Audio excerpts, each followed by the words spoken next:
Good evening, everyone. Good evening, everyone.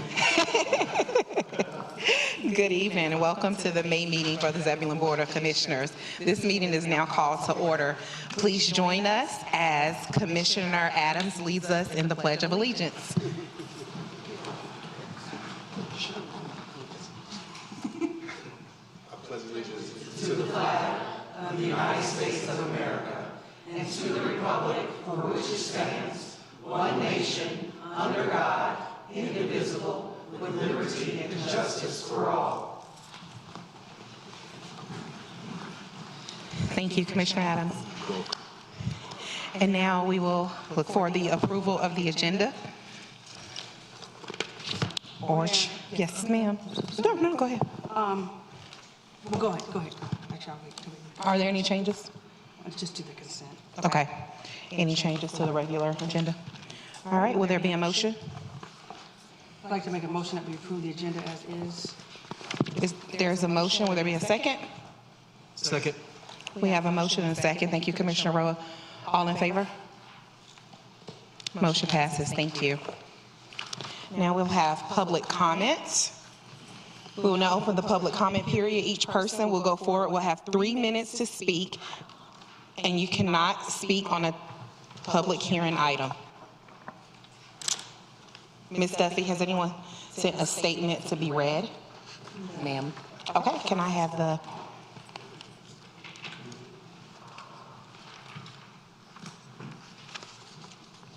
Thank you.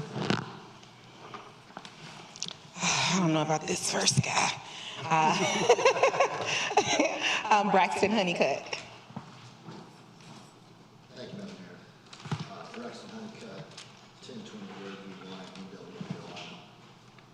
I wanted to start by thanking, of course, the mayor, the commissioners, the staff of Zebulon, and especially the people of Zebulon. You showed up, you supported our community, and today I'm here to return that favor. Now, I can tell you some individual stories about the people on the dais, but by rule, they won't let me do that, and I don't want the mayor to throw a gavel at me, so I'll pass on that. But on behalf of the 100-plus vendors and the thousands of attendees from NC SportsCon and Epic MightyCon, we're going to bring that energy to Zebulon this summer. Not once, but twice. So the first show we have is going to be, and I realize this is meant for like someone that's 5'5". Oh, I was about to say you could. thank you. It's my first time up here. It's a little bit different on this side, so anyway. We won't talk about you in your face. Go ahead. Thank you. Yeah, I see the gavel already, so. The first date is Saturday, May 30th, which is the Star Wars Fan Appreciation Night at the Five County Stadium with the Zebulon Devil Dogs. So it'll be baseball, complete game, cosplay contest, full family experience inspired by Star Wars. So put that on your calendar and save the date. The second date, which I bet the mayor can tell you more about, but since that's not my place to say that, I can't. But July 11th, there'll be the TCG Classic at the stadium. Bouncy houses, vendors, all-day sports festival from 3 to 9, anchored by a great baseball win that night, we would hope. Each of these events is all you can eat and all you can drink, non-alcoholic. You must buy your own beer and wine and whatnot. 2 events, 1 community, a whole lot of energy coming to Zebulon. So thank you again for your support, some more than others. The last time I saw the Mayor Pro Tem, he was being body slammed on our stage. We appreciate that, sir, for that. And given that this is the 4th day of May, there's only one way to close this out. Of course, we all know this. May the force be with you. Thank always. you. Thank you, Commissioner Honeycutt, for your words. Thank you all. All right, and now we have Honey Wigs.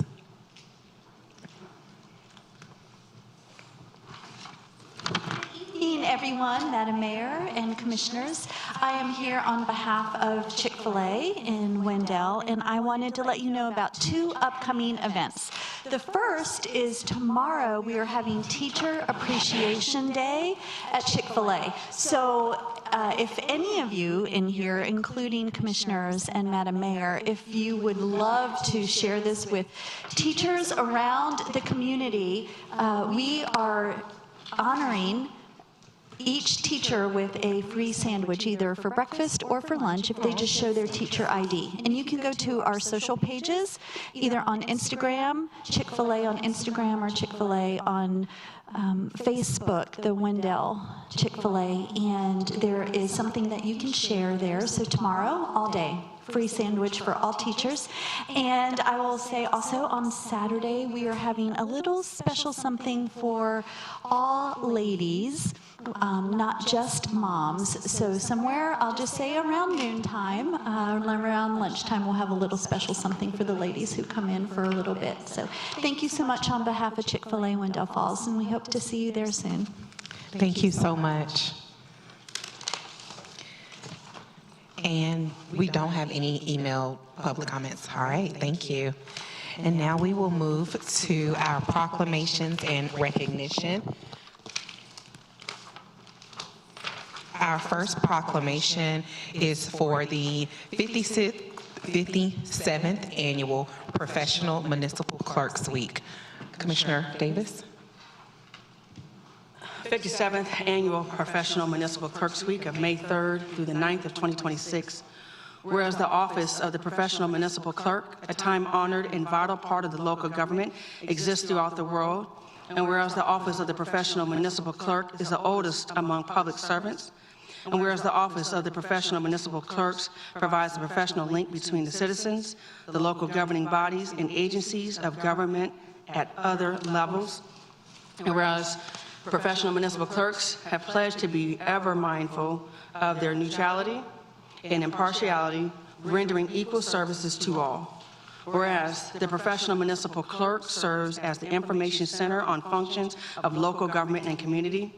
Whereas professional municipal clerks continually strive to improve the administration of the affairs of the Office of Professional Municipal Clerk through participation in education programs, seminars, workshops, and annual meetings of their state, provincial, county, international professionals organizations. Whereas it is most appropriate that we recognize the accomplishments of the Office of the Professional Municipal Clerk. Now, therefore, Jessica D. Harrison, Mayor of the Town of Zebulon, North Carolina, recognizes the week of May 3rd through the 9th of 2026 as Professional Municipal Clerks Week, and further extends appreciation to our town clerk, Mr. Jeremy Crawford, and to all municipal clerks for their vital services they perform and their exemplary dedication to the communities they represent. Adopted this 4th day of May 2026. Thank you, Commissioner Davis. Our next proclamation is in recognition of the 66th Annual National Public Works Week.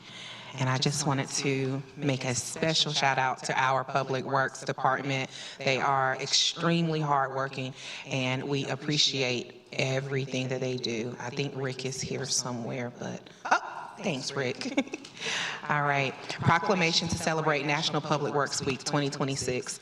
Whereas public works professionals focus on infrastructure, facilities, and services that are of vital importance to sustainable and resilient communities, the public health, a high quality of life, and the well-being of the citizens of Zebulon. And whereas those facilities and services could not be provided without the dedicated efforts of public works professionals. And whereas those individuals build, operate, maintain, and administer the streets, sidewalks, and stormwater infrastructure, the solid waste and recycling programs, and the public buildings and other facilities that are vital to the citizens of Zebulon. And whereas it is in the interest of the public for citizens, civic leaders, and children to continue to gain information and to understand the role public work plays in the town of Zebulon. And whereas 2026 marks the 66th Annual National Public Works Week. Now, therefore, the Board of Commissioners of the town of Zebulon joins the American Public Works Association in recognizing the contribution of public works professionals to the healthy, safety, to the health, safety, and quality of life in Zebulon.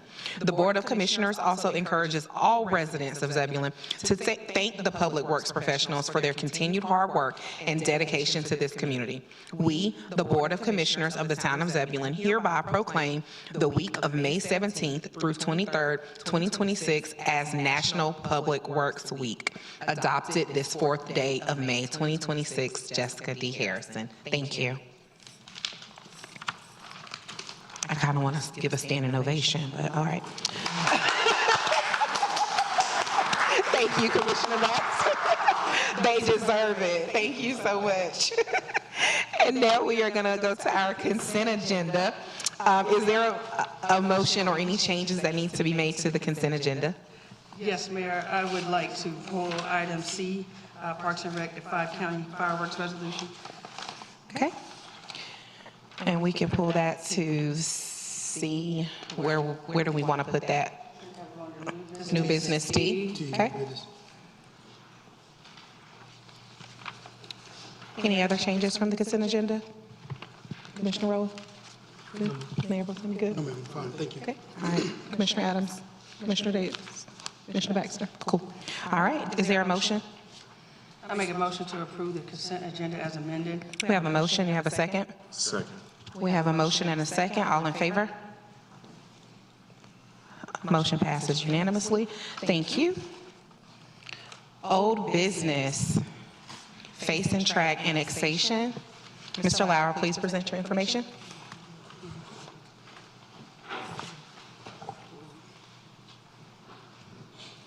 Good evening, Commissioners. I apologize if my voice comes and goes in this presentation. I have a 3-year-old, so I got the cold this week. The first item on your regular agenda is the annexation of a tract of land known as the Faison tract. The applicant for this property is the Timmons Group. Property owner is a gentleman named Andrew Faison. The property address is 0 Gannon Avenue and 100 Colwood Trail. The property pins for annexations, we need to read this, is 1795, 123608, and 1795038 And the total acreage of the property that is seeking annexation is 102.16 acres. This slide shows that the town has met its public hearing notifications per the UDO. The current positioning of this parcel is in the ETJ, the extraterritorial jurisdiction, and it is adjacent to the town's corporate limits. The property is currently entitled to be developed under the R2 zoning district, as shown on the screen. A couple additional notes. The project slated for this parcel is in late stages of a construction drawing review, and that project is buildable without any additional entitlements. A fiscal impact assessment has been provided in a manner consistent with Comprehensive Plan's Annexation Growth Management Policy M. An annexation is not necessarily a prerequisite for wet utility services. Raleigh Public Utilities will provide additional guidance to the applicant after this meeting, dependent upon the decision of the board. In making your decision, the UDO provides 4 standards in which you can use to make your decision. Does the owner approve of this annexation? Services be provided? Does the annexation of this parcel create any new or make worse any debt obligations we have regarding public service? And does the annexation of this parcel enhance or does it hurt public health, safety, and general welfare? Should you find that this annexation meets those standards, staff would recommend approval of this annexation. And a sample motion is on your screen and will be on the end of this presentation. The applicant is here and has a couple slides that they would like to present as well.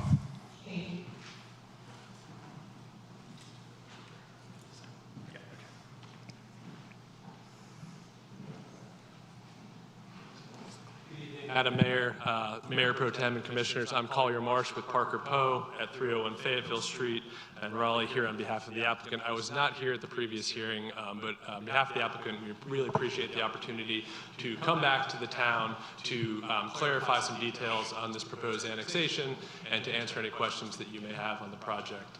So we're calling this the Faison tract annexation. Appreciate staff's presentation and reviewed their memo and appreciate their findings. Where the board is now, you had a finding and a certification from the town clerk that the annexation petition meets the legal requirements under the North Carolina statutes, and then the question is now in front of the board, does it meet the UDO requirements? Again, I think when it comes down to the provision of services, the owner approval which has been certified, whether it adds debt obligations, and finally if it is in the public interest. And so I just want to cover those in a bit more detail. Unlike Commissioner Honeycutt, maybe hunched over a little more than I like, so I'll stand up and have some better posture for you all. So we've covered the tract already. It's about a 109-acre tract. This slide just shows the context of where this is relative to corporate limits and relative to planning jurisdiction. So we are within the town of Zebulon's ETJ. That means it's an area by statute that's been envisioned to be of critical concern to actually become part of the town of Zebulon in the future. You're next to the primary or adjacent to the primary corporate limits of Zebulon. That's that red to the east. And then as you look to the south, it's actually also adjacent to the satellite corporate limits of Wendell. So you're in an area where the two towns are working for position here and defining the borders between the two. And so this project has been envisioned, or sorry, this site has been envisioned by the town to become part of its corporate limits in the future. When that decision is made to be in the ETJ, the town makes a decision as to what the zoning should be. So what's that base district that should apply to the site that would allow a by right development? And so this project already is zoned R2, so that's your lowest residential zoning district other than the watershed residential district. So this allows up to 2 units per acre, and that was chosen by the board originally. I think the board has seen a lot of cases where you typically see an annexation and accompanying rezoning application. So that's when you have developers that are presenting cases where they want to increase the entitlement, increase the density, or change what's allowed on the site. And that's not what you have here tonight. This isn't an applicant that's trying to ask for more. This is an applicant that's trying to meet the vision and the zoning that the town has already applied to the property. So the North Carolina statutes provide the provisions for voluntary annexation. This is a voluntary petition submitted by the owners, which has been certified by the town clerk. The ask today is to bring it into the corporate limits of the town of Zebulon.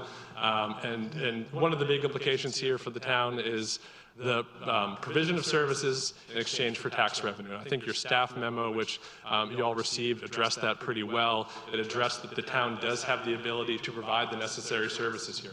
The town does have the ability to provide fire and police services.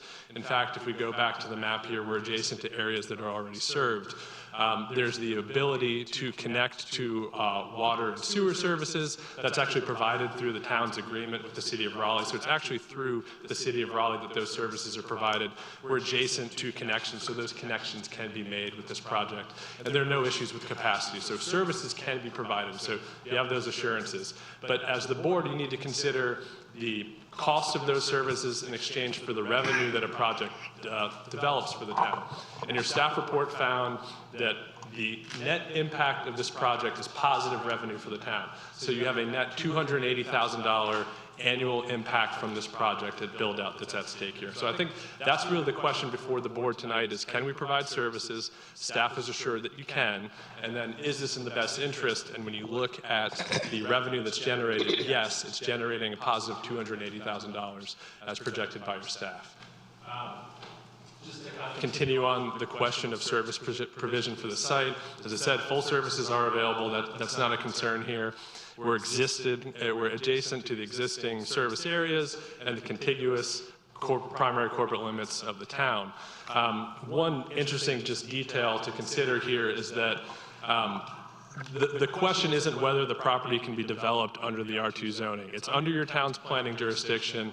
It can be developed under R2. The question, again, is about the service provision in exchange for revenue, because what can happen if the annexation is denied is the project or the development can proceed under the current zoning. The difference is that the revenue from this project is just paid to the city of Raleigh through double rates as opposed to through taxes to the town. So the development can still proceed. It's really just a fiscal question for the town when it comes to the annexation for a by right property. So with that, we appreciate the opportunity to come back and present this to you and provide additional detail. Your town clerk has certified that the annexation petition meets the requirements of the statute. And when it comes down to the balancing effect, the question to the board as to whether this is in the public interest, you can provide services and it generates positive revenue for the town. So we're happy to answer any questions that you may have, but we respectfully request that you vote to approve this annexation. Thank you. Thank you. Any questions from the board? Commissioner Roa? No, ma'am. Commissioner Baxter? No. Yes. And regarding the services, and this might be a staff question, Matt, it was reported that this could bring a potential of $280,000 per year. Can you break that down a little bit more of the guaranteed of that or just the estimate regarding that? It's an estimate based on forward-thinking assumptions. What we've done is we took the median property value in the town of Zebulon for a single-family home. We've looked at the revenue that comes from that in terms of our property tax and in terms of our car tab tax. And then we took some very conservative, favorable to the town estimates because we want to be high, not low in our estimates when we give you a revenue projection. And we looked at the cost of policing, what the cost is when we lose the county input for fire services, and then the cost to then pay for those fire services. We looked at road wear and tear, how many dollars, how many linear feet are in the property, and it's $6 a linear foot annually in terms of road wear and tear costs. And then on top of all that, we added a 5% contingency to account for things like if there's snow, putting salt on the roads. If there's a large fire that exceeds, what we budgeted in our model for fire services. And so at the end of the day, that $280,000 number that was in your fiscal analysis memo is a reasonable and low estimate. And if the price of the housing, for example, changes by 12.5% either way, it doesn't materially change that estimate. It would take a significant disruption of the economy, I think, for me to come up here and say that $280,000 estimate is unreasonable. When you're looking at that, the gentleman did point out about the ability for us to provide services. When we're doing this analysis, obviously we're looking at just this subdivision. Are we also taking into consideration the number of rooftops that are yet to still be built out outside of this subdivision? When we look at that analysis, To ensure that we're providing, we have services that we can render to this particular subdivision on top of the ones that we still have that are being built out. But this analysis that was provided, the basis of it is, does the subdivision pay for itself, and then what's left over? Different communities that have different service obligations, let's say we provided our own sewer and water, the result might look different than what it looks for this parcel. But what we look at is in this type of analysis, what we look at is when all the taxes are received, what's the cost to serve it, and what's the difference? And that's the type of fiscal analysis that speaks to that debt obligation line. And that is a policy requirement in the comprehensive plan to consider that as part of an annexation, and that's what we've provided. Okay. I just want to be aware when we're talking about fire and police, the amount of services that we can provide to this subdivision on top of the current residents and those that are to come. Sure. Thank you. Mayor Pro Tem. Oh, sorry. To that, when Matt did the analysis, he also talked to the Public Works Director, the Police Department, and the Fire Chief. Thank you. Mayor Pro Tem. Just a quick question for our fire chief. Currently, is he in the room?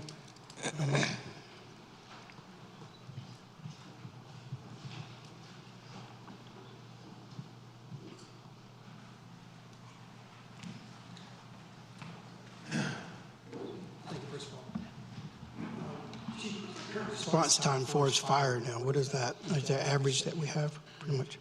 In this area? Just in general, overall. We don't go by the average, we go by the 90th percentile. Where are we getting at most of the time? We use a 4-minute 90 at the 90th percentile. We're meeting that about 60 to 70% of the time. Okay. So I hope that answers your question, because I didn't. Well, I know average, I think, is 4 minutes response time. That's what I'm looking for. That's our goal. Yes, sir. The 4 minutes is our goal, and that's a travel time, the time we pull out of the bay until we arrive at the location. All right, thank you. Anything else? No, ma'am. Thank you. Thank you. All right. If there are no other questions from the board, would there be a motion? to approve ordinance 2026-30. Second. 36. We have a motion and a second. I was just, That's okay. The number on the screen isn't a yes, I number, will. it's 30. Sorry. I hereby move to approve ordinance 2026-36 for the annexation of Wake County Pen 17951236008 and 17950382323 into the Zebulon corporate boundaries, finding that the standards of section 2.2.2G are met. Thank you, Commissioner Baxter. Will there be a second? Second. Thank you. We have a motion and a second. We're going to do a roll vote. Commissioner Baxter? Favor. Commissioner Adams? Deny. Commissioner Davis? Not in favor. Commissioner Roa? Mayor Pro Tem? Not in favor. Motion fails. Thank you. I hereby move to deny ordinance 2026-36 for the annexation of Wake County Pen 17951236008 and 17950382323 into the Zebulon corporate boundaries, finding that the standards of section 2.2.2.G are not met. We have a motion. Do we have a second? Second. We have a motion and a second. Roll vote. Commissioner Roa? I'm sorry. Discussion. Commissioner Baxter?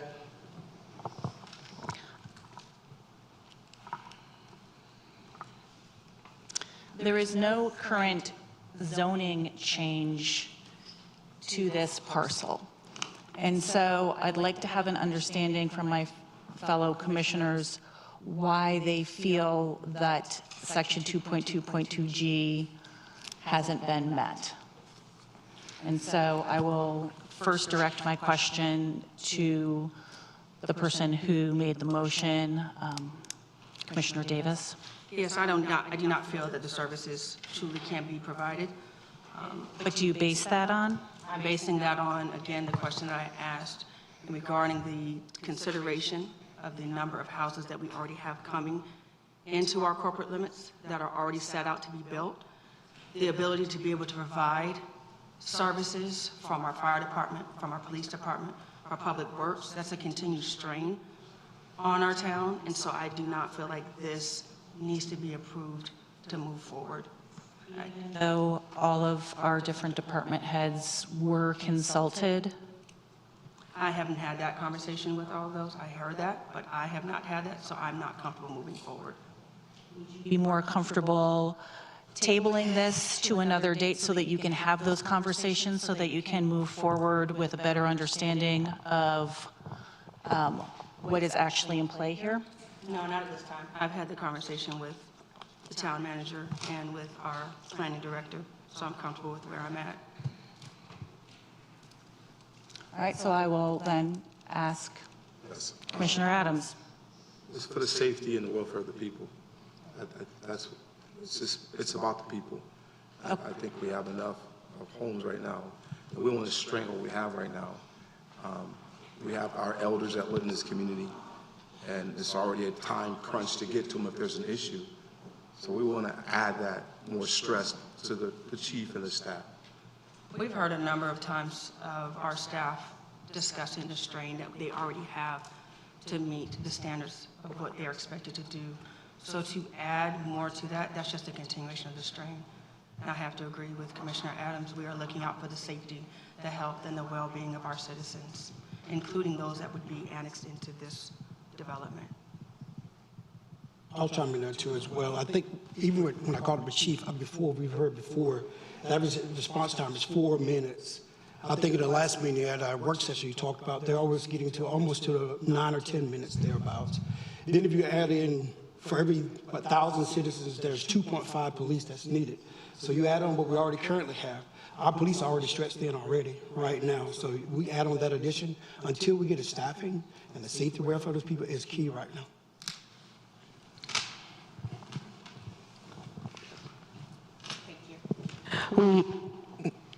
Okay, we have a motion and a second. Roll vote. Commissioner Roa?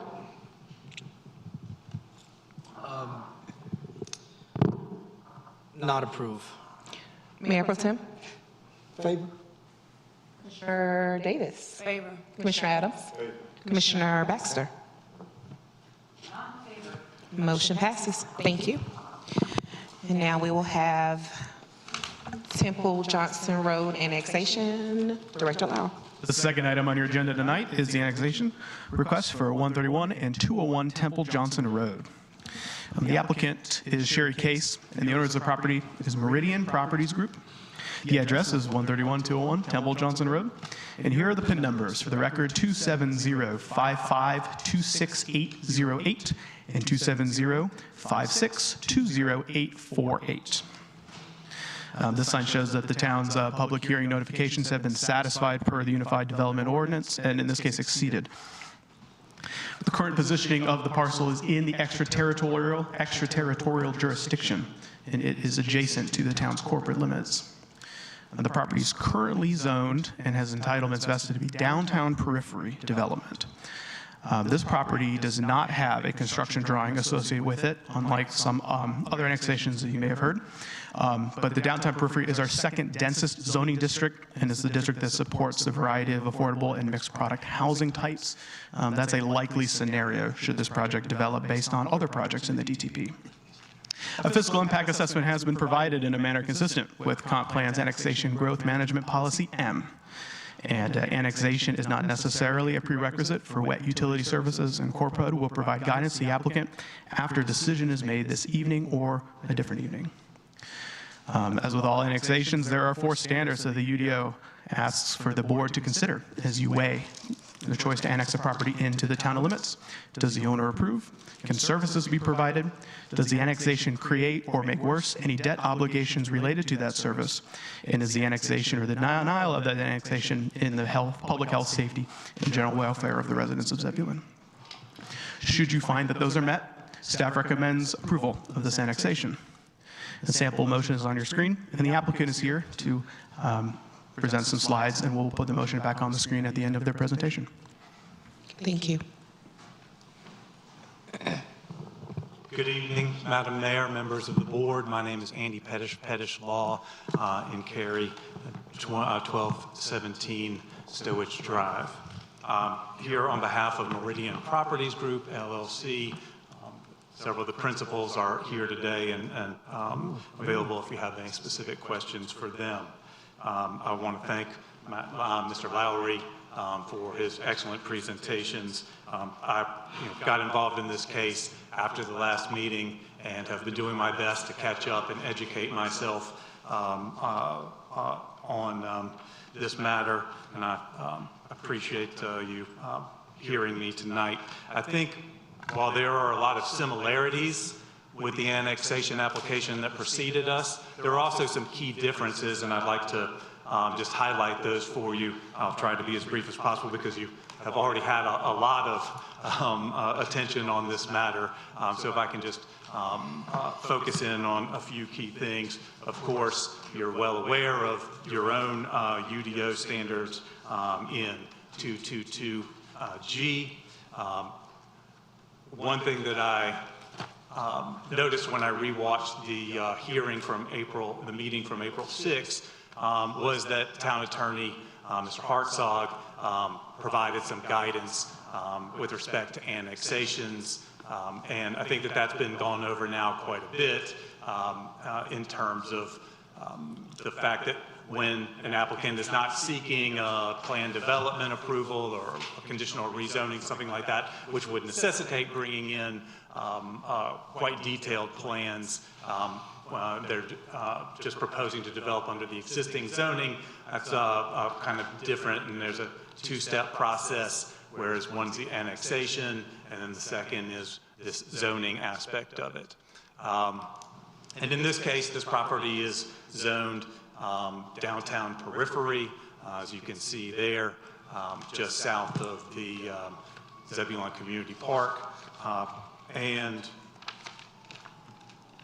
the downtown district specifically states that this is an area that would benefit from being included in the downtown, and that development is strongly encouraged to move on from its current single-use low intensity, in this case, perhaps one of the lowest intensities of agricultural use to a much higher mixed-use development. And, I do want to focus in on what the board asked for last time, which was more detail, and unfortunately, we're not in position to give you the level of detail that would come with a PD or a rezoning, but I'd like to just hand up a bullet point list, if I could, that outlines some highlights I have. I've already provided a copy to Mr. Lowry, and if I may approach.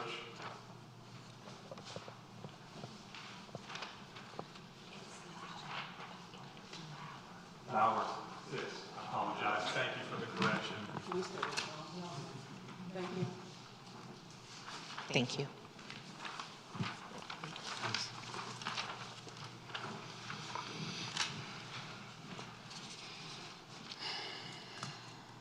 It is important to Meridian that their project, their development align with the town of Zebulon. And so they are proposing to do a mixed-use project here, which will include a combination of residential and retail. And that retail is going to be oriented towards the neighborhood services level, which is complementary to the amount of, as Commissioner Davis mentioned earlier, the amount of residential that's going in, especially on that south side, I believe somewhere around the neighborhood of 700 new dwelling units on the south side of Zebulon.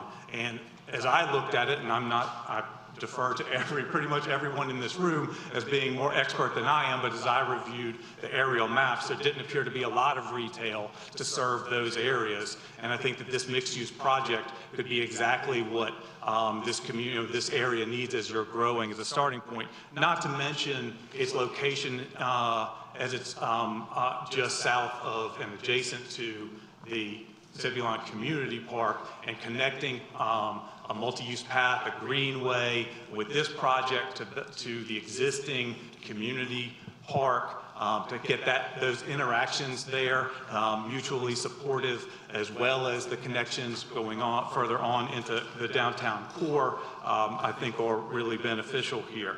And so, it is our hope that that provides some additional guidance and assurance with respect to the intent of this developer and what they want to bring to this property and to the town of Zebulon. This is, again, consistent already with the future land use map. And I did want to note, I know that Mr. Lauer had included in his analysis several goals in the comprehensive land use plan that were consistent with this application. I just wanted to add a couple here under growth capacity, because the growth progression and pattern of development promotes a long-term financial sustainability and a sustained budget for public safety services, for example, police and fire. Well, as Mr. Flowers' analysis provided, this project would add significantly here with approximately $475,000 in tax revenue net on this project. And that, my understanding, and I'm not a municipal law expert, I do zoning and land use, but that goes into the general fund, unlike some other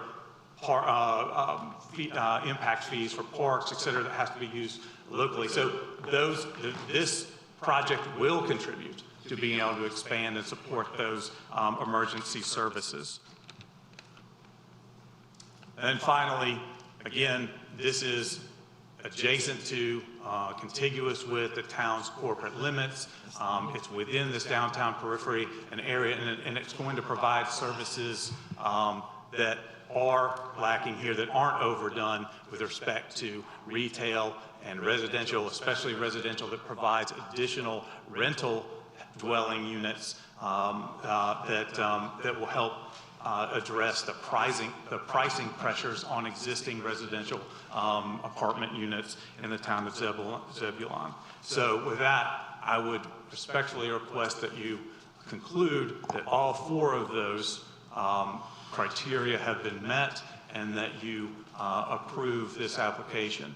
I would also note that my client is highly motivated to work together with the town. And if this board is not yet comfortable with approving this, we would ask for additional time to meet with staff and to meet with commissioners so that we could address your questions and work together collaboratively to achieve the outcome that is beneficial for everyone involved, the stakeholders, the town of Zebulon, and my client. Thank you very much. Thank you. We'll take questions from the board. Commissioner Roa? No questions, ma'am. Mayor Pro Tem? No questions, ma'am. Commissioner Adams? Commissioner Baxter? Sure. Could I please ask some questions of the police chief and the fire chief, respectively?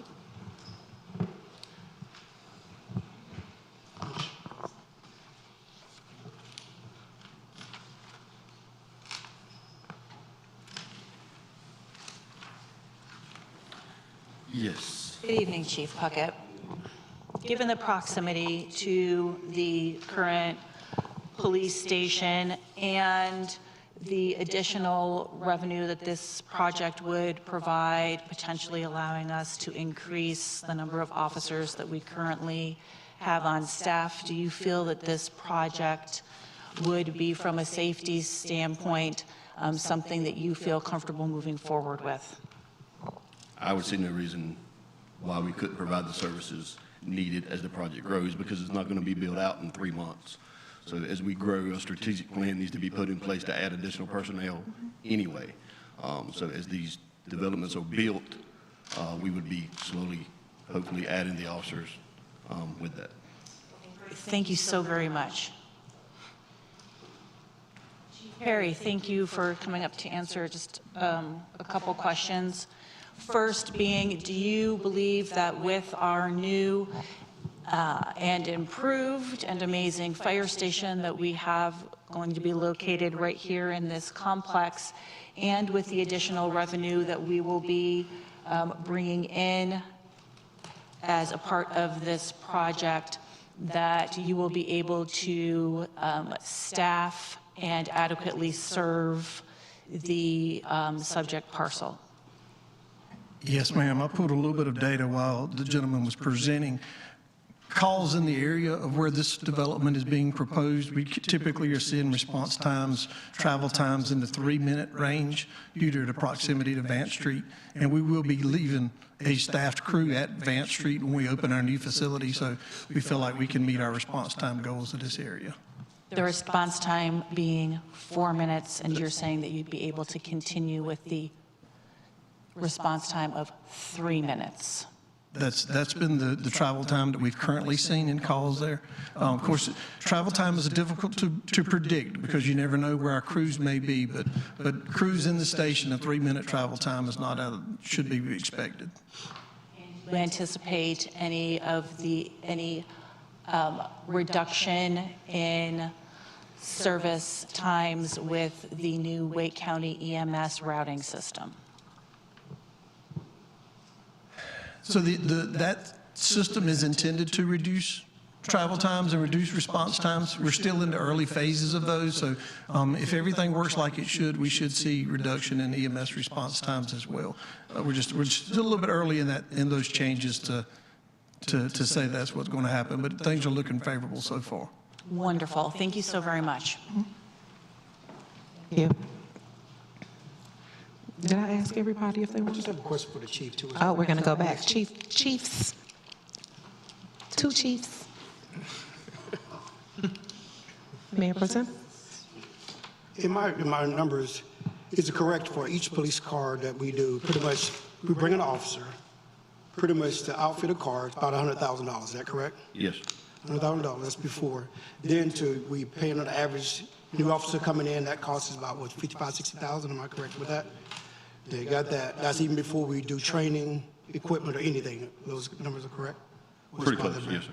Is there about an average that we can get for cost of equipment, gun, outfit, and then training as well that we kind of facilitate? Is there an average cost with that? The average of the equipment would probably be between $8,000 and $8,000 fully outfitted an officer, I guess.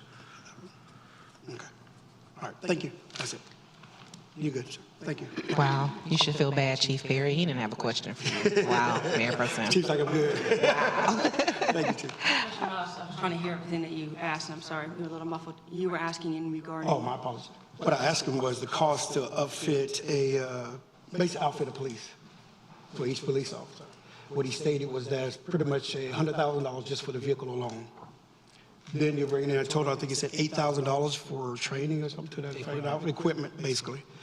And that's before your pay, the salary pay base of $60,000. So you're looking at, for one officer, you're looking at about 168. But the $100,000 for the vehicle is just a one-time The maintenance, wear and tear, stuff like that. maintenance and wear and tear, but we'll have those on all our vehicles, but we're just going to be spending that large sum once. Thank you. Is there a motion? Matt, could you please put the motion back on the board? Thank you. Is there a motion? I hereby move to deny ordinance 2026-31 for annexation of Wake County Pen 270555, 2608, and 270556, 2084-8 into Zebulon's corporate boundaries, finding that the standards of section 2.2.2G are not met. And do we have a second? Second. We have a motion and a second. Do we have discussion? Commissioner Baxter. Just for maybe any commissioners that haven't been through discussion surrounding our agreement with Wake County, any calls for service that come into our fire department in our territorial jurisdiction, we have an agreement with Wake County, and we will still service those parcels. And so, regardless of whether or not we annex this, our fire department is still going to be serving that parcel. Our fire department is still going to be serving the Faison tract.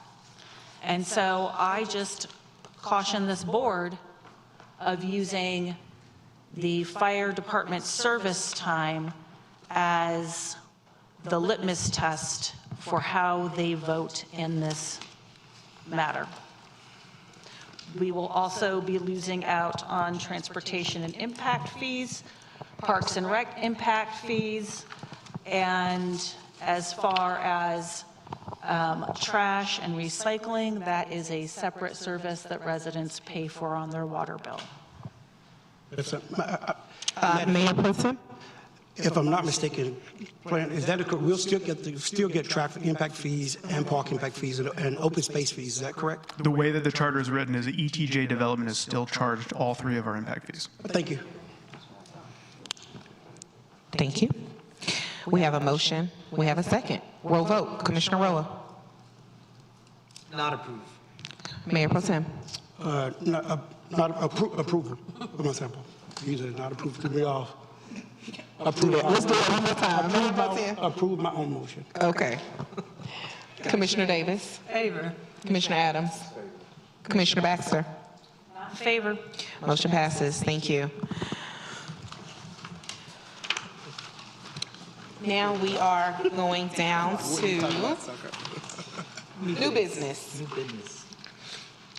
New business, Parks and Rec, Mountain Zion Recreation Partnership. I would like to invite Pastor Batchelor to the podium as well. Bring his wife up. Batchelor. As we get ready to talk about this, I wanted to bring to the board and the community's attention that we will be, that I will be starting a committee that will be named the Friends of Gill Street, and Pastor Batchelor has agreed to chair this committee. Thank you, Pastor Batchelor.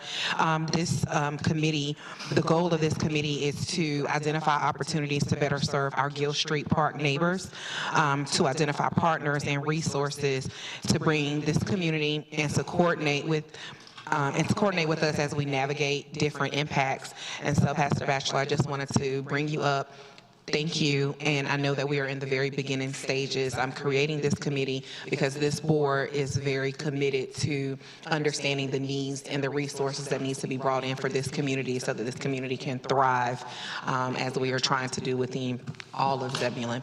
And so I would like for you to stay here as Sheila presents us with this partnership so that the board can ask any questions. Sure. Thank you. Director Long. I also want to take this moment to recognize that Pastor Batchelor has just retired from Wake County Public Schools, and so it's a huge accomplishment, and thank you for serving our students and for the excitement of retirement. Oh, yeah, That's some dedication there. Certainly. I think it is well worth the recognition. Thank you for this opportunity to share about this partnership that we've been building with Mount Zion Holiness Church. We've been incredibly thankful over the years in the process of building this relationship. It has started from working on a couple of different events together to serve our Grove Street Park neighbors, and as we continue to work through the issues with the pre-regulated landfill at Grove Street Park, our goal is to continue to provide some level of recreation to restore that in the community, and so we're very thankful for the openness of Mount Zion Holiness Church. The request in front of you in the resolution is to consider us moving forward with installation of recreation amenities, and that would be a basketball goal, picnic table, and trash can to allow us access to their building Monday through Friday to host programs. There is a compensation of the installed amenities and $1,200 per month.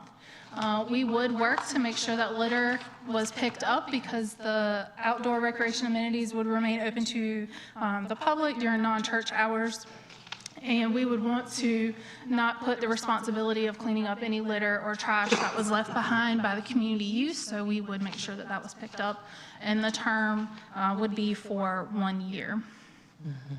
And the consideration before the board is whether or not to approve Resolution 2026-24 to authorize the manager to develop and execute a facility use agreement. I'm available to answer questions. Thank you, Director Long. I just wanted to ask Pastor Batchelor if you have anything that you would like to add to this presentation. No, everything seems to be accurate. What was presented. Thank you all so much for working to even come up with any kind of agreement to bring a temporary solution to get recreation back into the community. Thank you, Mount Zion, Pastor Batchelor, First Lady. We appreciate you all so much for your willingness, because we all understand the importance of recreation for our community. And with that, we'll take questions from the board. Commissioner Rolla. Thank you so much for doing this. I'm looking forward to approving this. Just the building access, what would that consist of? Kind of like, do we having classes there, Sheila, or what when we say building access Monday through Friday, what would take place there? Just general knowledge. So our team has been working on a variety of opportunities. Yes, ma'am.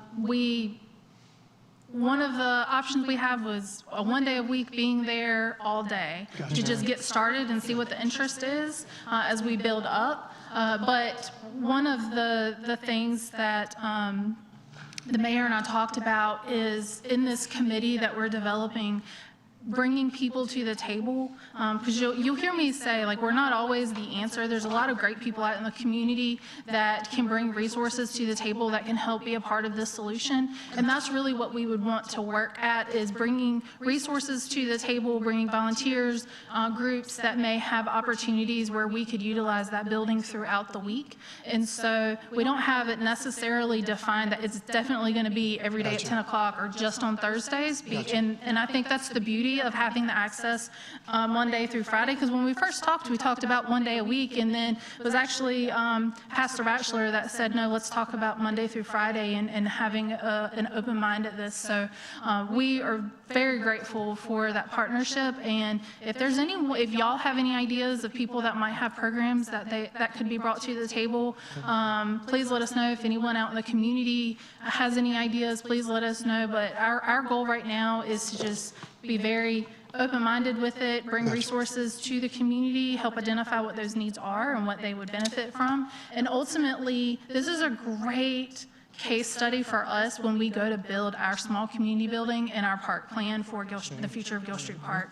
So we'll be able to really plan for that building better because we'll have a really good idea of what the community wants and needs out of programming, and so it'll be a really good opportunity for us, so I'm excited. So it sounds like a great opportunity for resource to the resource. Thank you. That's an insight. Thank you. Thank you.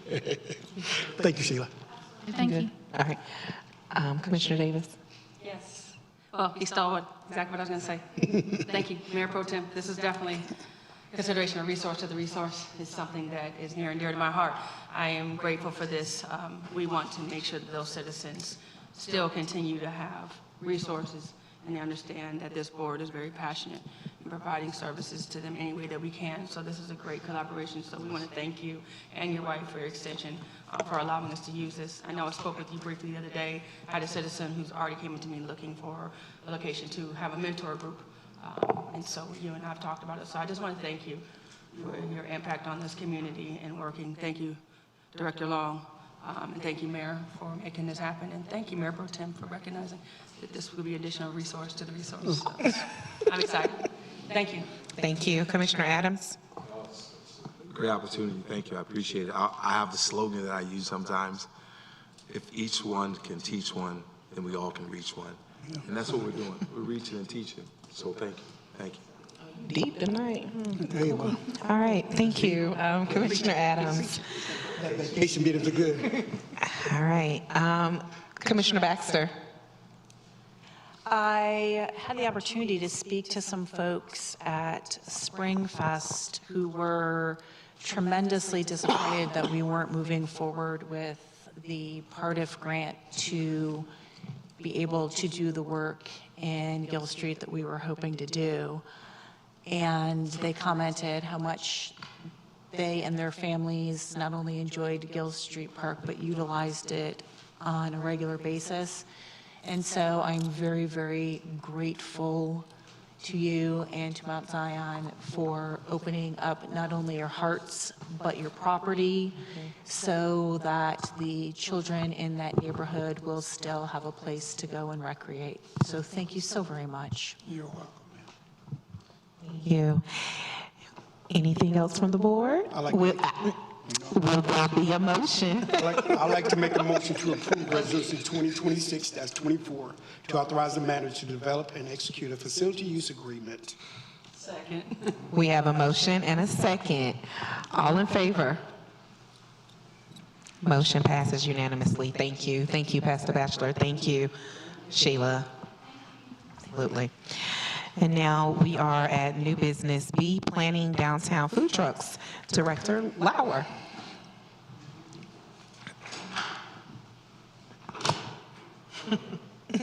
Hello again. The next item on the agenda is an amendment to the Unified Development Ordinance pertaining to mobile food vendors.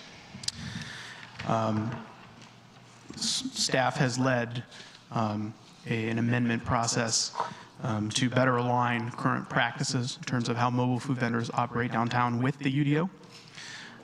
This was the staff proposal. It's on your screen. Businesses may sponsor food trucks. Businesses may reserve up to 2 spaces in front of their business, to host food trucks. There are limited days and hours in which they can do this, and there's an advanced space registration process. Both the business and the vendors pull a permit. There was some discussion about this. What we're proposing, I just wanted to talk a little about this briefly. currently, in every proposal, every food truck proposal that's been discussed as we've been through this process, there's still the need to pull a temporary use permit. So the businesses would pull a temporary use permit as they have been doing. The only difference is that we would just also want to ensure that the food trucks that are serving food meet county health standards, and then they pull a mobile food vendor permit as well. The way that we're proposing this be administered is by businesses that wish to pull a temporary use permit, submit a monthly schedule, and indicate which spaces that they would like reserved. And this is for code enforcement purposes, so we can track where food trucks should and should not be downtown. And then these would not be allowed during town events as consistent with current policy. Staff believes that this proposal balances all the competing desires in our downtown, flexibility and support for food trucks, also balanced with concerns about the noise and safety of food trucks and generators, and trying to balance all of the businesses downtown that are all open at different hours, right? And that's a very healthy thing to have in your downtown. So we're balancing daytime office uses and shopping hours, and weekends and nighttime uses, and so on and so forth. The planning board deliberated this last month. They recommended approval.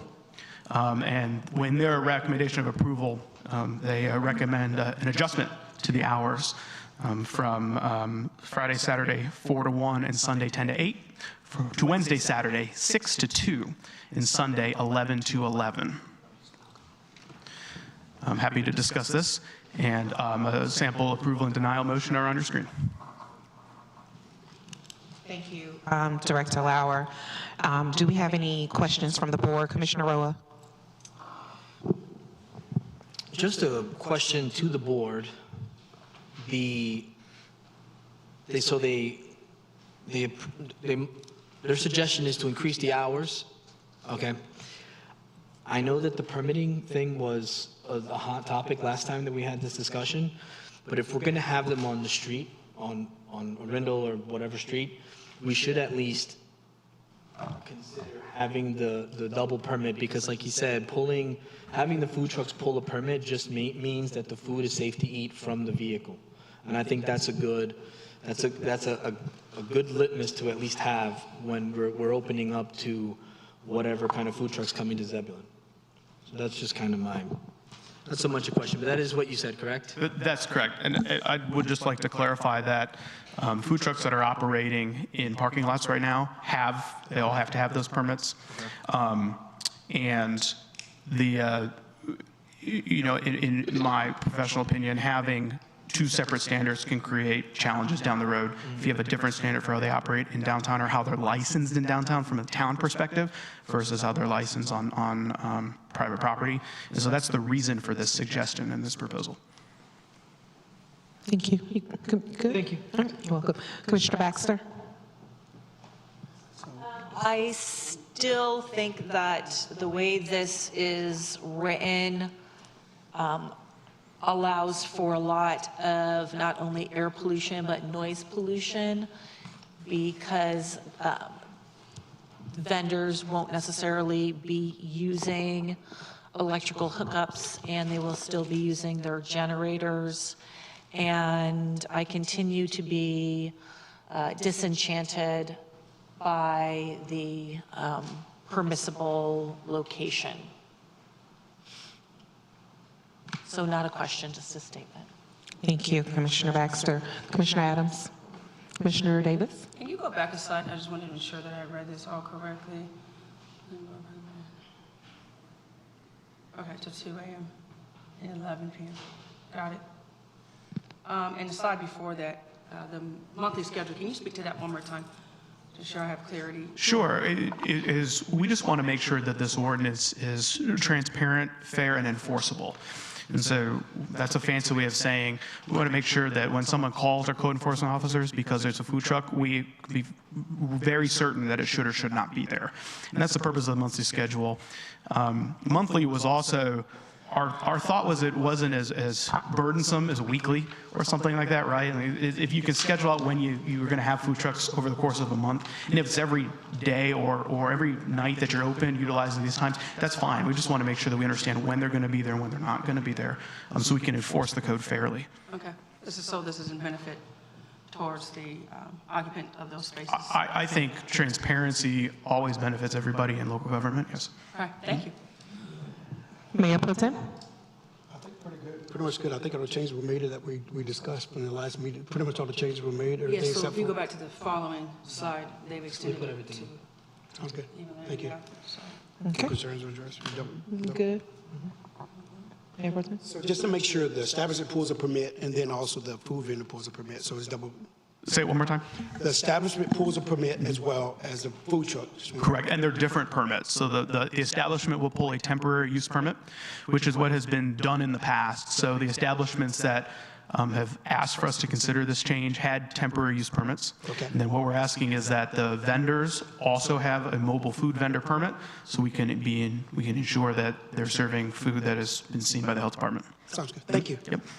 With the permits, can like a vendor request like a permit for multiple dates at a time, or can an establishment, or is it just one? The vendor permit has nothing to do with the dates. The vendor permit is just so that they can operate within our town limits. Sure, Yep. okay. Thank you. All right. All hearts and minds, okay. Will there be a motion? I hereby make a motion to approve ordinance 2026-32, finding the text amendment is consistent with the growth of Zebulon Comprehensive Land Use Plan and meets the standards of UDO 2.2.21.g as described in the prepared statement per UDO 2.2.21.f. We have a motion. Do we have a second? I second the motion. We have a motion and a second. We're going to do a roll vote. Commissioner Baxter? Not in favor. Commissioner Adams? Favor. Commissioner Davis? Commissioner Wawa? Favor. Mayor Pro Tem? Favor. Motion passes. Thank you. We are moving down to planning. Wawa, Ms. Farrell. Thank you.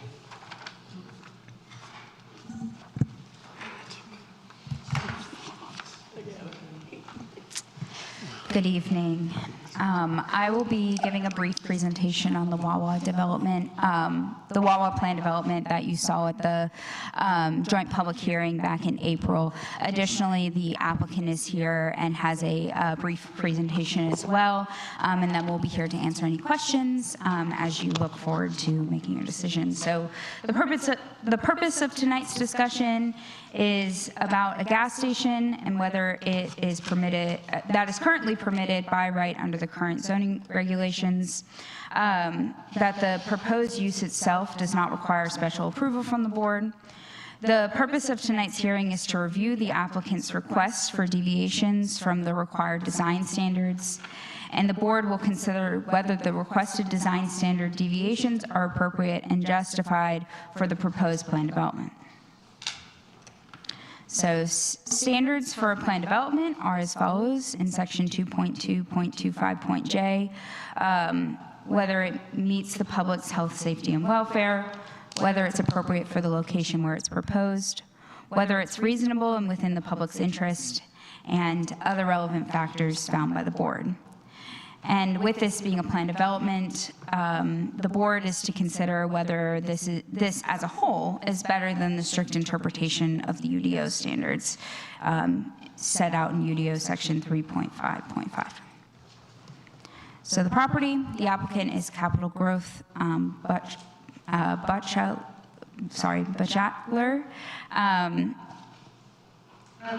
This is Bellwood Forest LLC. The property address is 1300 North Arundel.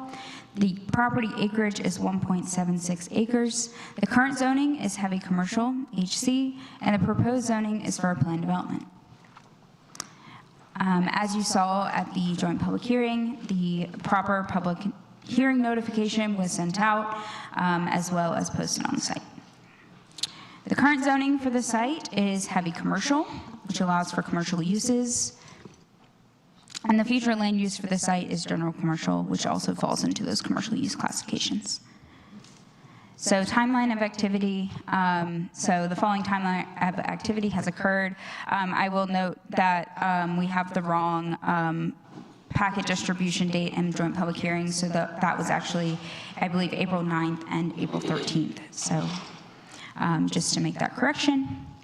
The current site conditions, this is currently a multi-tenant retail space, and the proposed redevelopment is shown below and is for a convenience store with gasoline sales. So plan development proposal.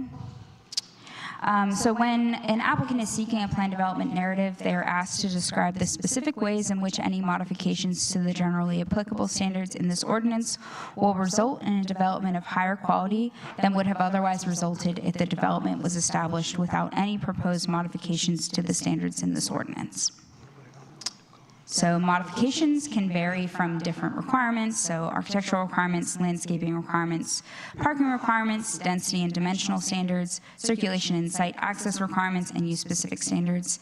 And when considering the project, you consider it as a whole and whether it is going beyond what would otherwise be permitted by the ordinance.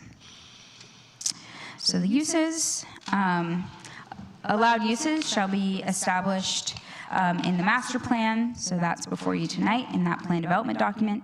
Allowed uses shall be consistent with the adopted policy guidance and the purpose of the particular plan development district and subject to any additional limitations or requirements set forth in section 4.3 use-specific standards for the plan development district.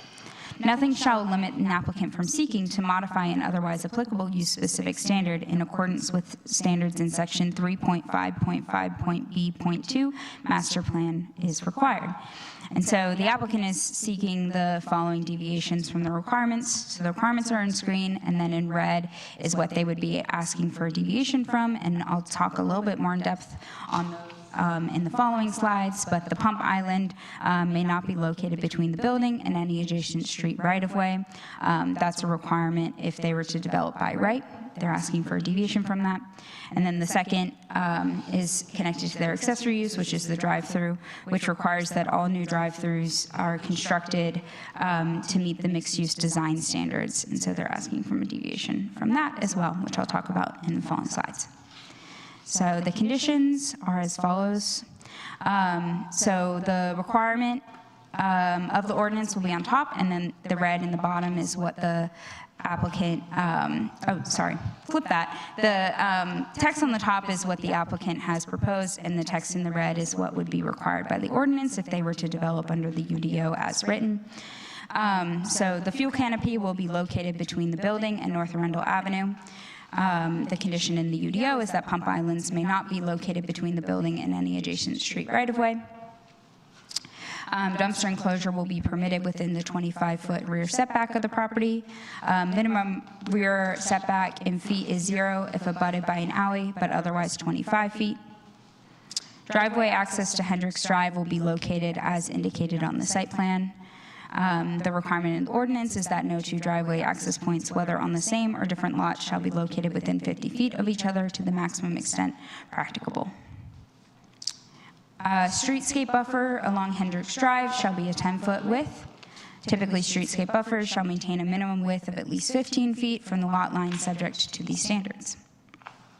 Condition number 5, the stacking requirement at each fuel dispenser will allow for vehicles in the stacking space to be rotated to permit traffic flow. Generally, with gasoline sales, the stacking spaces are a minimum of 1 stacking space required at each end of the outermost gas pump.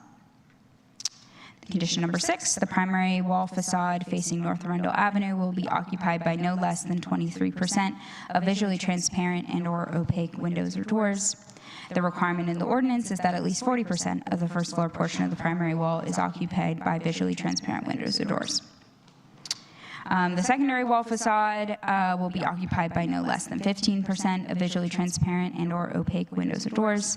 The requirements of the ordinance is that the secondary building wall shall be configured so that at least 30% of the ground floor facade and at least 20% of any second floor facade is occupied by visually transparent windows or doors, with regular spacing, false or opaque windows with regular spacing, articulated wall forms designed to mimic window openings that also include an overhang or awning are counted towards that 30%. Again, the same condition, the secondary wall / facade, this time facing Hendricks Drive, will be occupied by no less than 15% of visually transparent and/or opaque windows or doors. And the requirement of the ordinance is that 30% that I just mentioned in the previous slide. The condition number 9 speaks to the building articulation. The primary wall will have a horizontal modulation with recesses that are less than 10 feet deep. The requirement in the ordinance is that each individual projection or recess shall have a minimum depth of 10 feet, either beyond or inward from the primary wall plane. Condition number 10 is that the primary building entrance will have 2 of the features listed in section 5.3.1.f.2.b, which would include in this proposal 1 white vertical pole to the left of the entrance that extends above the lower roof lines, and a 4.5-foot canopy that extends out from the primary wall and along the majority of the primary facade.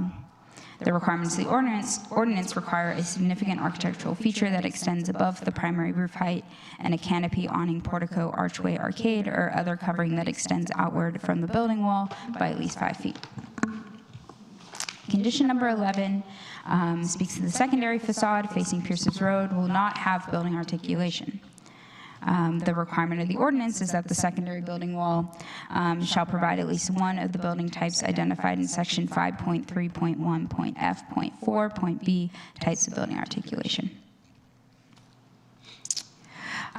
2 wall-mounted signs will be permitted on the fuel canopy, 1 on each side, in addition to signage posted on or above each fuel dispenser. The maximum number of wall signs per development for a lot in all other districts is 1 wall sign per building facade.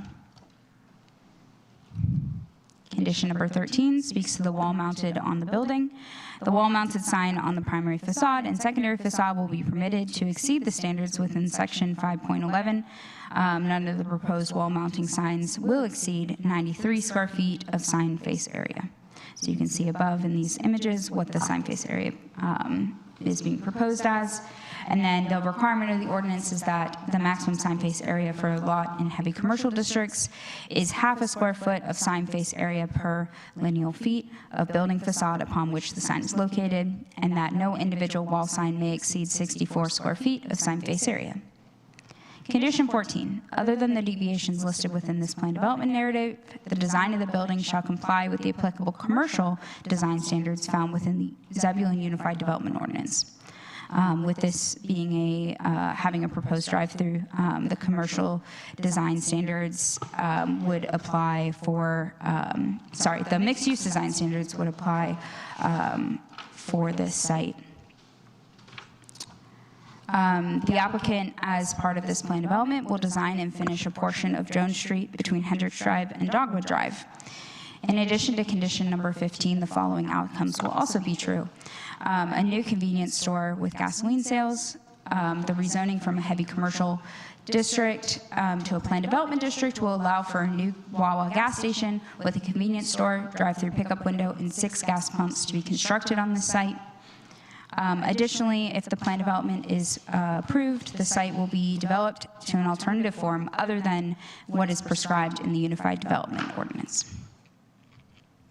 So the following standards are before you, whether the project meets the public's health, safety, and welfare, whether it's appropriate for the location where it's proposed, whether it's reasonable and within the public's interest, and other relevant factors found by the board. And again, with this being a plan development, the board is asked to holistically look at this site and determine whether it is better than the strict interpretation of what could otherwise be developed under the Unified Development Ordinance. The Planning Board recommended approval of Plan Development 2026-01 Wawa PD, finding that the standards of Section 2.2.25.j and Sections 3.5.5 have been met, and the request is consistent with the comprehensive land use plan. Staff recommends approval of the plan development with conditions 1, 2, 3, 4, 5, 14, and 15. The unique configuration of the site necessitates these modifications to ensure safe site circulation and functional design. Staff has no positions on conditions 6 through 13. If the board finds that the addition of these conditions is consistent with the intent of the UDO, section 2.2.15 and 3.5.6, staff recommends their approval. And if you have questions about that motion, feel free to let me know. The sample motion is before you, but before we get to that, the applicant is also here and has an additional presentation if you'd like to recognize them at this time. Thank you.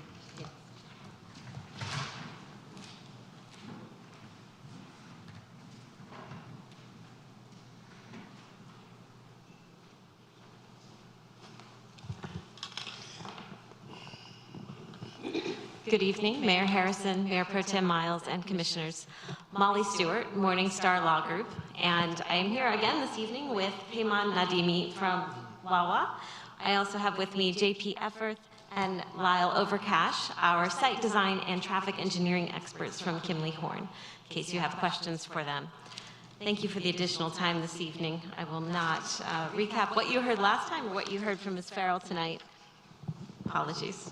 I'm on the other end of the height spectrum here tonight. All right. So, everything that you just heard from Ms. Farrell is designed to improve the compatibility of a somewhat specific use with a very unusual site. With our 3 frontages, and in ways that are not possible through strict compliance with the ordinance. We hope that you'll appreciate the design that we bring you tonight, and we look forward to hearing your thoughts about that design.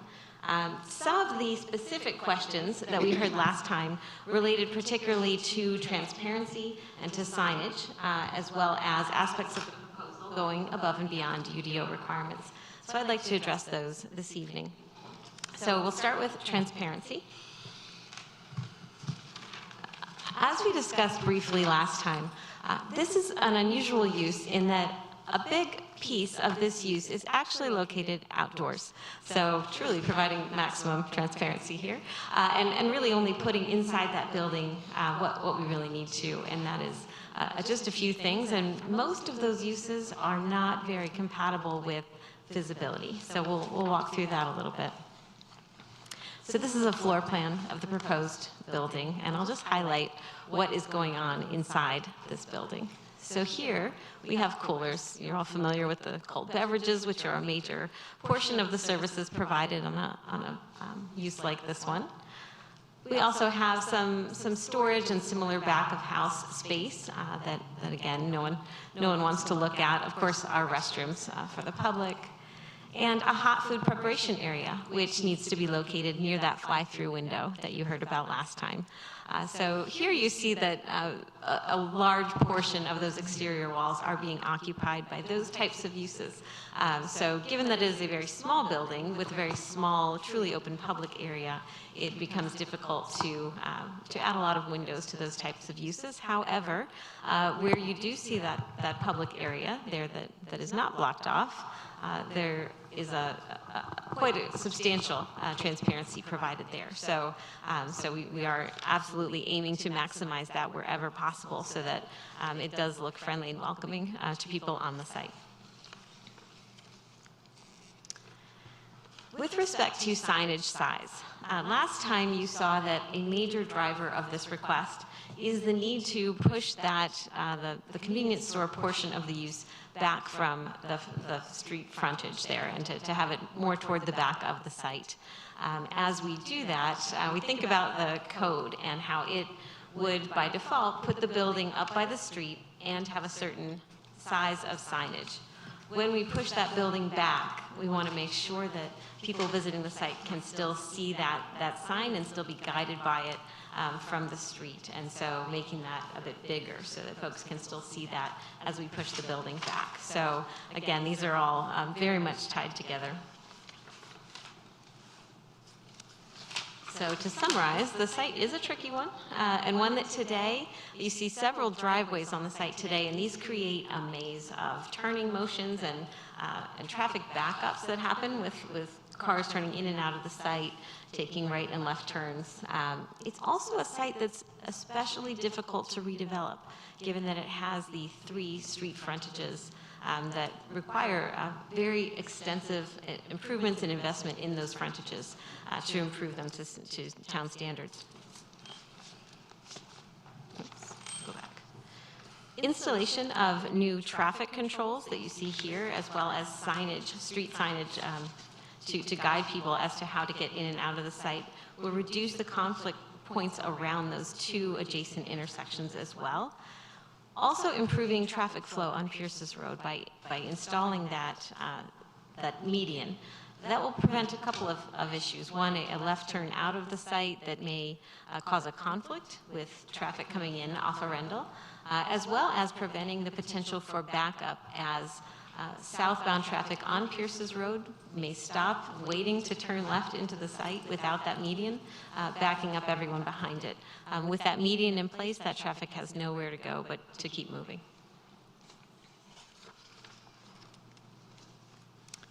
And finally, this project would complete the missing piece of Jones Street that will improve the access options for this parcel and for multiple properties to be able to have folks leave by Dogwood Drive and to have a traffic light for a safe exit there. In addition to these benefits, the project is anticipated to provide $7 million in new direct investment to increase the property's value approximately 600%, and with it, property taxes, and to provide 40 new permanent jobs. And with all of this provided by a well-established, beloved institution that has very deep experience in establishing new locations as well as sustaining them, some for decades. Wawa is very excited to become part of the Zebulon community, and the whole team looks forward to our discussion this evening. Thank you. Thank you.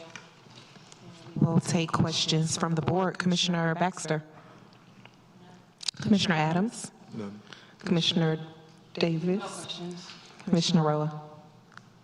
No questions. Mayor Pro Tem. Just one question for the planning director.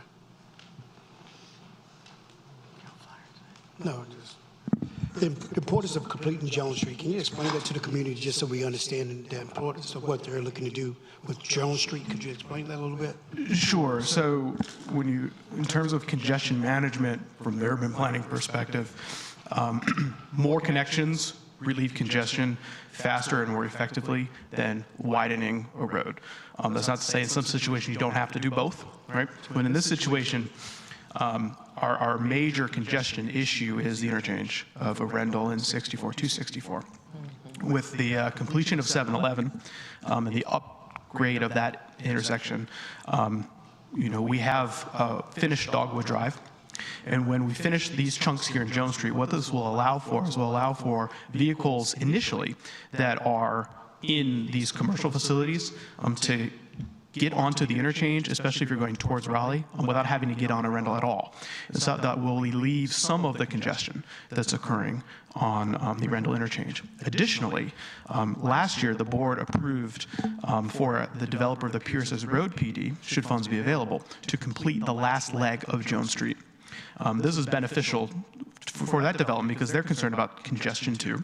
But then also what this does, it will allow for Jones Street to serve as a full connector between Pippin Road and the Dogwood Light, providing an entirely separate outlet for vehicles that don't necessarily have to stack on Arundel at the light and don't necessarily have to stack at the Pierce's Arundel light as well. So it's a second connection between the north and south. Right now there's really only one. The other thing that this does is it would improve emergency response times. It provides a second way for fire trucks, police cars, and ambulances to get to the northern portion of town. The completion of Jones Street was identified as a priority project several years ago, this applicant is proposing to complete a chunk, and doing so, in my understanding, would complete a significant town goal for congestion management.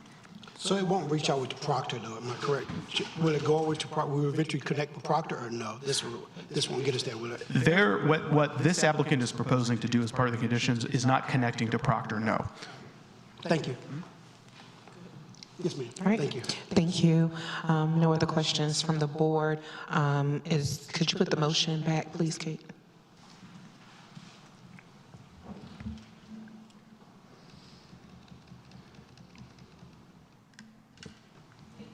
Your motion. Approve ordinance 2026-33 for Wawa development, finding that the standards of section 2.2.25.j and section 3.5.5 have been met, and the request is consistent with the comprehensive land use plan. Thank you, Commissioner Adams. Do we have a motion? Do we have a second? Second. We have lots of seconds. We have a motion and a second. Will there be a discussion? Second. No discussion? We have a motion and a second. Did you get both seconds? Okay, great. no name. Let's do a roll vote. Commissioner Roa? Approve. Favor. Commissioner Davis? Commissioner Adams? Approve. Commissioner Baxter? Motion passes. Thank you. And now we have new business D that was moved from the consent agenda, fireworks. Manager Crosby, would that be you or who's that? I'm actually going to ask Director Long to come up and probably do a better job of responding to some of the questions. Mr. Long? Thank you. Consent agenda fire was pulled by Commissioner Davis. Director Long, I just wanted to go over this. This is something of my understanding that has not been brought before us. I know this is the request of CBC for fireworks to take place, just basically the continuation of what the Mudcats did as well. So it's requiring street closure. But typically, I haven't had, if I remember correctly, street closure has not come before the town when it's something that is owned by DOT. These are streets that are typically run by DOT, and so this request seems a little bit different. So I wanted you to speak to that, if you can. Sure. Typically, you'll see requests come from town staff for our events, and you also see it if there's a special event permit request that is seeking to close streets, whether it's town-owned or DOT-owned. You do receive those requests. An example of that would be the one, I believe it was in March, the board received a resolution that you ultimately approved for us to close streets for Springfest, as well as Rock the Block. And Arundel Avenue, for example, Vance Street, East Horton. One side of Horton is town-owned and one side is DOT-owned. So I'm pretty sure it's East Horton is town-owned, excuse me, DOT-owned. So when we get your authorization to close those streets, we then go to DOT and we provide that resolution because they want to see that the town supports the street closure before they will provide an okay for that. And so the same thing applies for individuals or organizations that are looking to do something that would impact a state-owned road. One of the requirements is that they provide written proof that the local government supports this request. Okay. This resolution, is this in particular for just this specific area? Or is this something that would be ongoing? Would this be presented for us again, like if they come back next year, want to do the same thing, or is this an ongoing resolution? So what is drafted before you, and you're welcome to revise it how you'd like, because this relationship with Capital Broadcasting is new and they are still working through what their season and their events are going to look like this year, and some dates may be in flux because of, it just got lifted yesterday, but we were in a fire ban, and if that comes back, there might have to be some adjustments to dates on when fireworks would be able to be done. So the proposal before you is to authorize the manager to approve street closures related to fireworks that are triggered by Capital Broadcasting, the town, or the county. Because we're a partnership in this effort, not saying that all three are looking to necessarily do fireworks, but if any of those three in that partnership are looking to do that the manager would have the authority. If you want to put a time limit on it as a year, that's within your discussion, and you want to add that, we understand. But this was to be able to support our new partner in town to continue on and bring these exciting activities to our community. Okay. Right. No, I just wanted to have clarification that this was an ordinance that was specific to this request from Capital Broadcasting. This is not tied to the ones that we've already passed, like you stated before. Correct. The town. It's solely for fireworks at Five County Stadium related to a request by the town, the county, or Capital Broadcasting. Okay. Those were my questions. If the board has anything further. Oh, thank you, Commissioner Davis. Any other questions, Commissioner Roa, Mayor Pro Tem? No, ma'am. It's just Wake County. What role does Wake County? Does Wake County have to do the same thing too, or how does that play in their partnership? They don't have to approve the street closure. What DOT requires is that the local government that has jurisdiction. Okay. All right. Thank you. Adams, did I ask you? No questions. Okay. All right. We will now go for a vote. I'd like to make a motion to approve resolution 2026-22. We have a motion and a second. We'll do a roll vote. Commissioner Baxter? Favor. Commissioner Adams? Commissioner Davis? Mayor Pro Tem? Favor. And Commissioner Roa is out, and His vote that is is a yes for his vote, since he is not in here. So motion passes unanimously. Thank you. Thank you. Thank you. Thank you, Sheila. All right, moving right along. Manager's report. Manager Crosby? First, I wanted to acknowledge Public Works as well as the clerk in celebrating their month, and to say thank you for all that you do. And then I want to turn it over to the staff. Commissioner Roa had two questions, one related to special events and security around special events. And then the second, he had some questions related to code enforcement. So I think since he stepped out, I don't know if you want to take a brief break or. Let's take a 5-minute recess. Thank you. Thank you.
Manager's report. I'm sorry, 1 second. Heather Louise. Okay. All right. Thank you. So in response to questions regarding special events and how we plan for special events, I've asked the special events team, which includes Ms. Long, Chief Puckett, and Chief Perry, to talk a little bit about how they plan for special events. And then I also have Mr. Lauer here to answer any questions related to code enforcement. So I've got a very brief presentation for you. I worked with both of our chiefs, so we've called them chiefs tonight. We worked together to provide you with some information. And I just want to be upfront about the security and the safety of our event. We will be careful not to go into a lot of detail about certain aspects of the safety, just because we don't want to jeopardize the integrity of our safety measures for future events. There we go. But when it comes to planning for safety of an event, it really starts with the goal of your event. What are you trying to accomplish when you plan an event? What type of event are you going to have? What's your intended audience? Your general logistics that even include your budgeting and a lot of other aspects. What are your staff needs? What are the resources available? What are the resources that you're going to need? And as well as your messaging. How are you communicating your event and what's going to be happening at your event?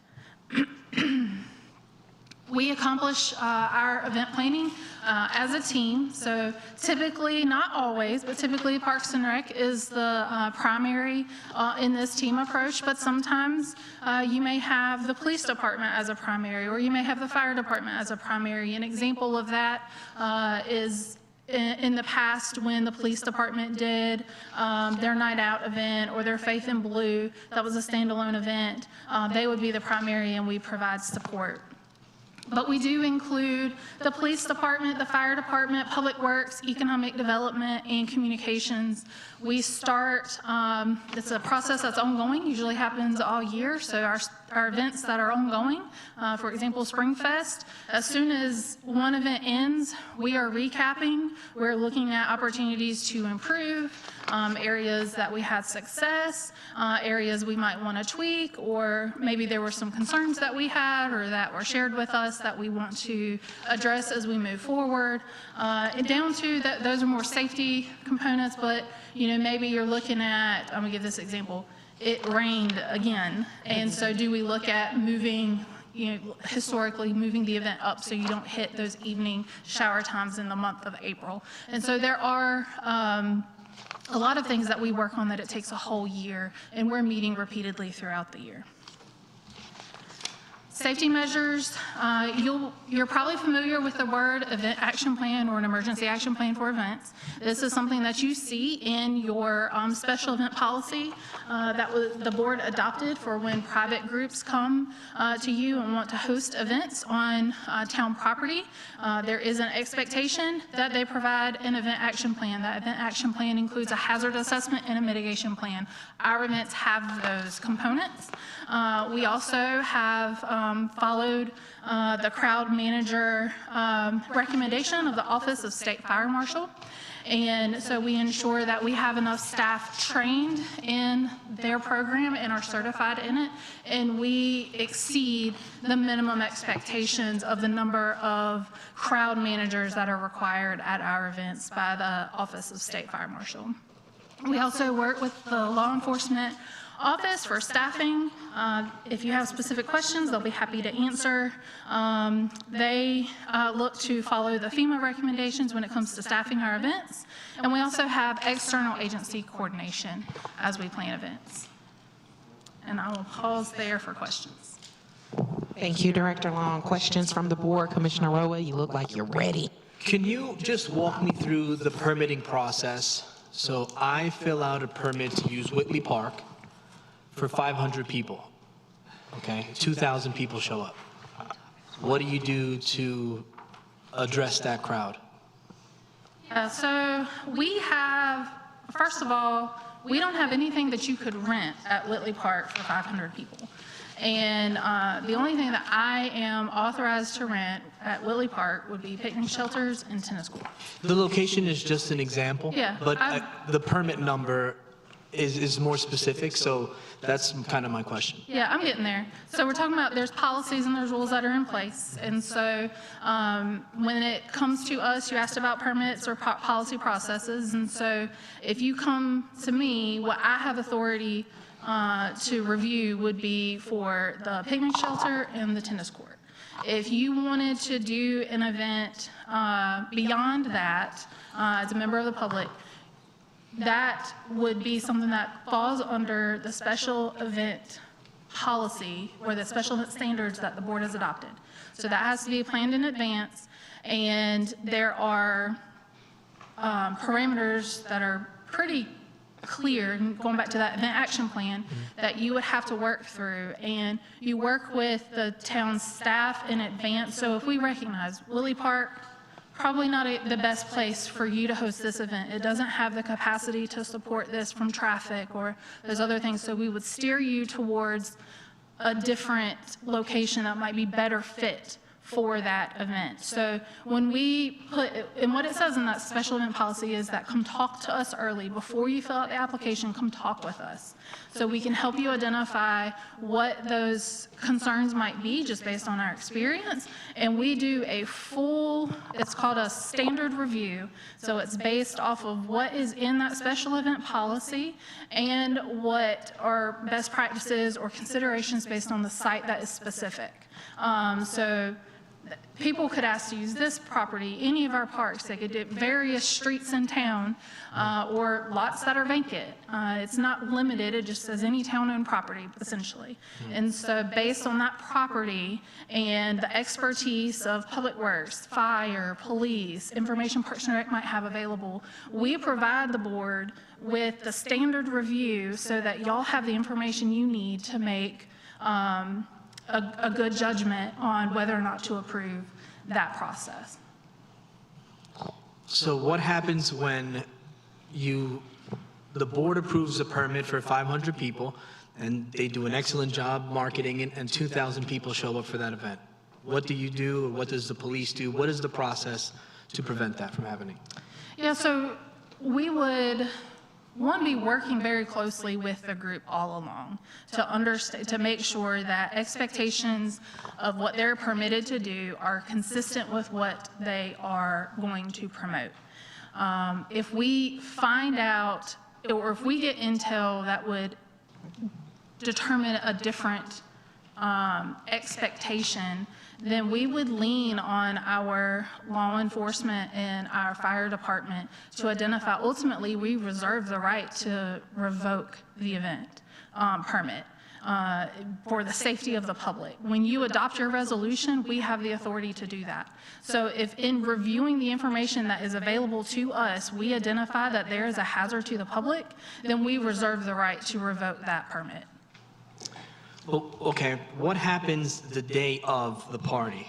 There's an event for 500 that everyone's approved, and 2,000 people show up.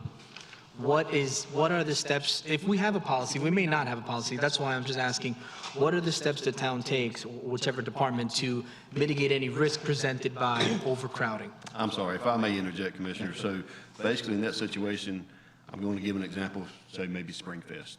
So maybe we plan Springfest, and Director Long plans it, we organize it, we have an event, we have a plan in place, and we're expecting 5,000 people. We have our police department, and we have all of our staff on hand.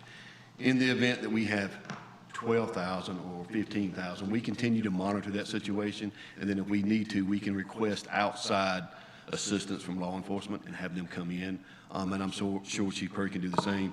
So in North Carolina, municipalities, officers in municipalities only have jurisdiction in those municipalities, unless they're requested by the director of that law enforcement agency. Then that mutual aid comes into place. So in that situation, what we could do is request additional personnel from outside agencies. I'm hoping that maybe answers your question a little bit. So it sounds like it would be up to the police department, the fire department, and Director Long, to come together and say, hey, we planned for 10,000, it looks like there's 20,000 here, we need to consider next steps? Right. So we operate under incident command. So in the incident command center, there's a director from each division, each department within the town. So we're all communicating and looking and, monitoring the situation minute to minute, hour by hour, and continue to monitor the situation and getting feedback from those that have feet on the ground, the officers, the firefighters, the EMS personnel. And we're monitoring that situation to see if we need to increase either public works personnel, police personnel, or whatever. So there's a constant communication going on, and then if we do need to increase those personnel, we can request assistance from other law enforcement agencies. Okay, thank you. Thank you. Tim? Okay, all right, you good? Commissioner Davis? No questions. Commissioner Adams? All right. And then Commissioner Rowe, I'm going to ask Mr. Lauer to come up if you had some additional questions specific to code enforcement. Yes, please. I just want to state, too, for the record, that it's important that we have the directors explain to the citizens of Zebulon what the process is, because sometimes, the situation that just happened recently in the town, that there is this understanding that the ZPD could do something about that situation, and there needs to be that differentiation between what is in the city, what we can do and what we have oversight of, and what is in the county and what we can't, what we don't have oversight of. So I think having everyone understand the clear process of what happens, and you as a citizen, when you go to an event, you can have that feeling and that assurance of safety, knowing that if I go here and it seems to be getting too crowded, no matter what the event, that there are directors and there are people assessing the situation constantly to try to figure out a way to either call in more people or find a way to maybe end the event. And I just think, given what happened last year, given what just happened now, I don't want to see attendance for town events start to drop because of those incidences. So giving people the understanding that there is a safety protocol and process in place is kind of the goal here, right? Thank you, Commissioner Rowe. And I also think one of the things that you said is really important is understanding which jurisdiction you're in so that you know who to call and who's going to respond. Because I think oftentimes because we have these neighboring jurisdictions, you expect for one person to respond or one jurisdiction to respond, and it's not the responsibility of that particular municipality. I think, Mayor Pro Tem, go ahead. One question, so a citizen wants to have an event, he or she comes to, where can they find that information to start that process? I think, Bithers, you mentioned that. Where can we find that information? Who do they, that first point of contact? Is it on our website? If you'll elaborate, that'd be greatly appreciated. It is, I believe it's under the Discover Our Town.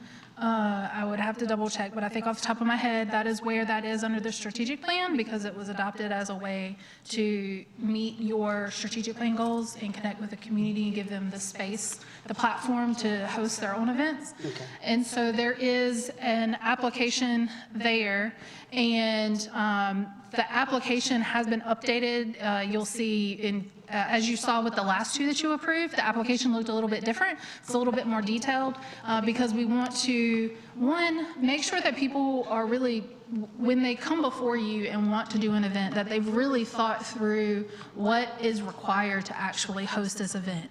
And we wanted to make sure that that was demonstrated through the application process. And so all of the guidelines are there on the website, and the application is as well.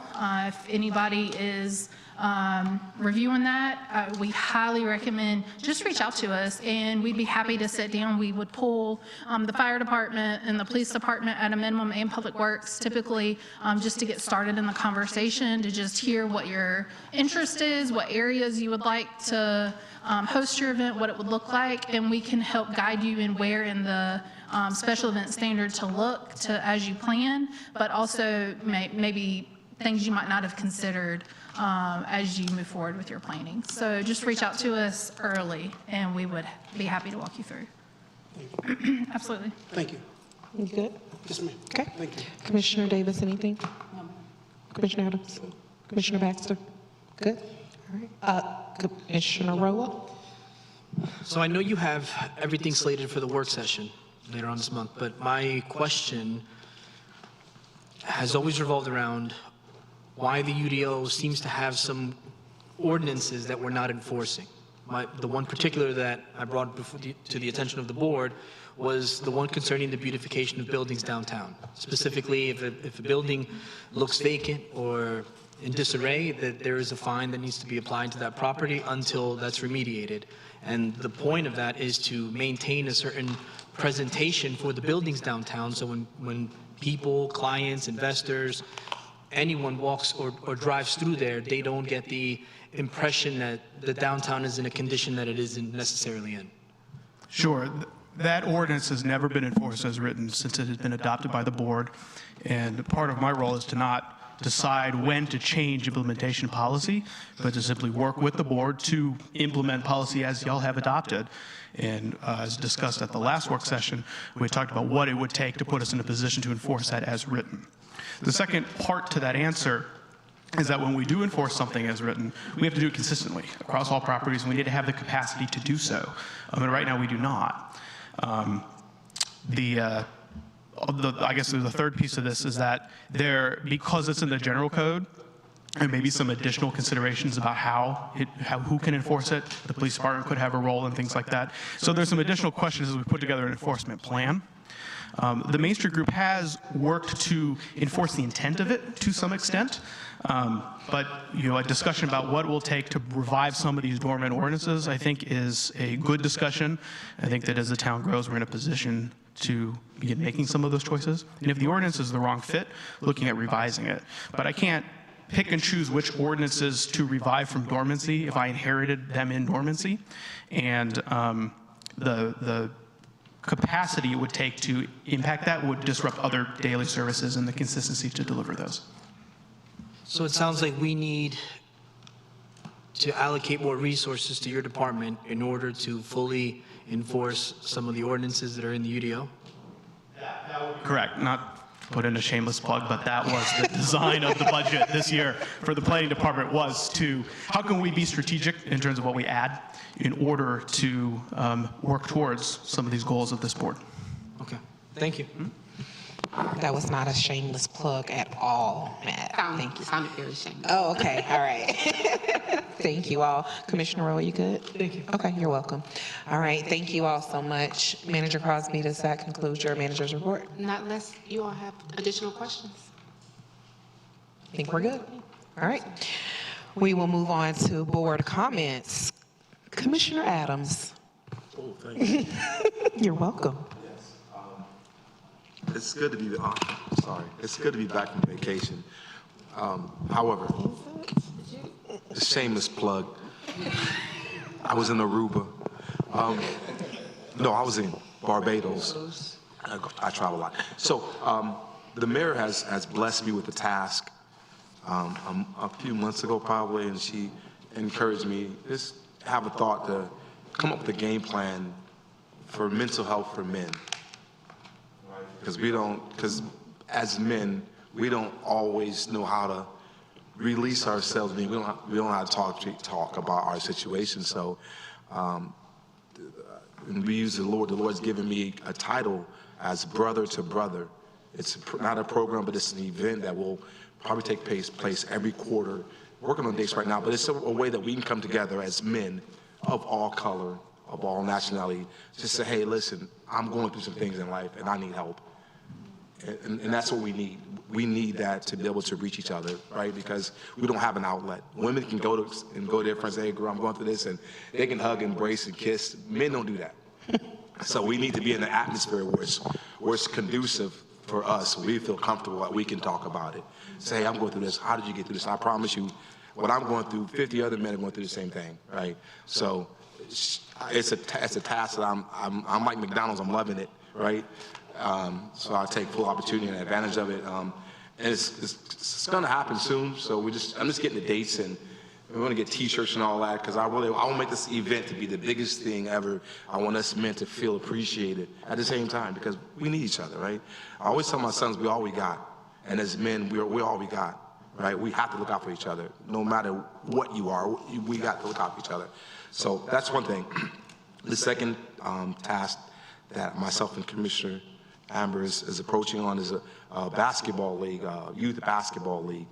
And I've lived in Ohio, so it was called midnight basketball back home, whereas during the school break or the summertime, every Friday, kids get together, of all, not all ages, from like 13 to 18, and they have basketball at nighttime. Keep them off the streets, keep them out from robbing and pillaging. You gotta keep them active. And so in that program that we have, you're playing basketball, and each age group will play basketball, but the other age group will be in class, shall we say, and we'll have mentors giving them encouraging words, and we'll have pizza, and we'll have, this to get poured into the kids, right? And that's what it's all about. I love the youth, right? And so I worked at a prison for so many years, and I saw the youth, and I saw that they didn't have a program where they could reach out, or even brother to brother, where there's no one to reach out. You're just on your own, and we don't want to be that town that you're on your own. We want to be that like the hospital, right? We're the hospital. People come to us. You go to the hospital to get help for whatever illness you may have. So we want to be that. The town wants to be that, where we can assist you in anything you need. Sorry. I know Commissioner Davis wants to say more about that, but that's all I have. Thank you. Thank you, Commissioner Adams. Commissioner Davis? Yes, so regarding what he's saying with Commissioner Adams, so yes, we do look forward to the youth basketball. It is a summer league that should take place, I believe, starting the end of June after the kids get out of school, partnership with the Boys and Girls Club. So please be looking out for information. We'll be reaching out to our community businesses in partnership, and therefore that we oftentimes talk with businesses that are looking for ways that they can contribute to our community, and why not start with our youth. So we are looking forward. One of the things that I am very dedicated to and passionate about is that we as a community provide resources. You heard us talk earlier about resource to the resources. As the town continues to grow, we recognize there's so many needs, but we also recognize there's so many people that provide services. And so we just want to get the people who need those services connected to those that provide it. So I'm looking forward to what Commissioner Adams has shared. For our youth, we talk about setting an example. At this point, I will give a shout out to our mayor. I'm a talent. I did have the opportunity yesterday to introduce her as a keynote speaker for the Women's Day, but in learning about the introduction, I wanted to read a bit more, and it just so happens I read that she received an honorary doctorate degree this past weekend for public service. So I just want to go ahead and commend you. That is something major.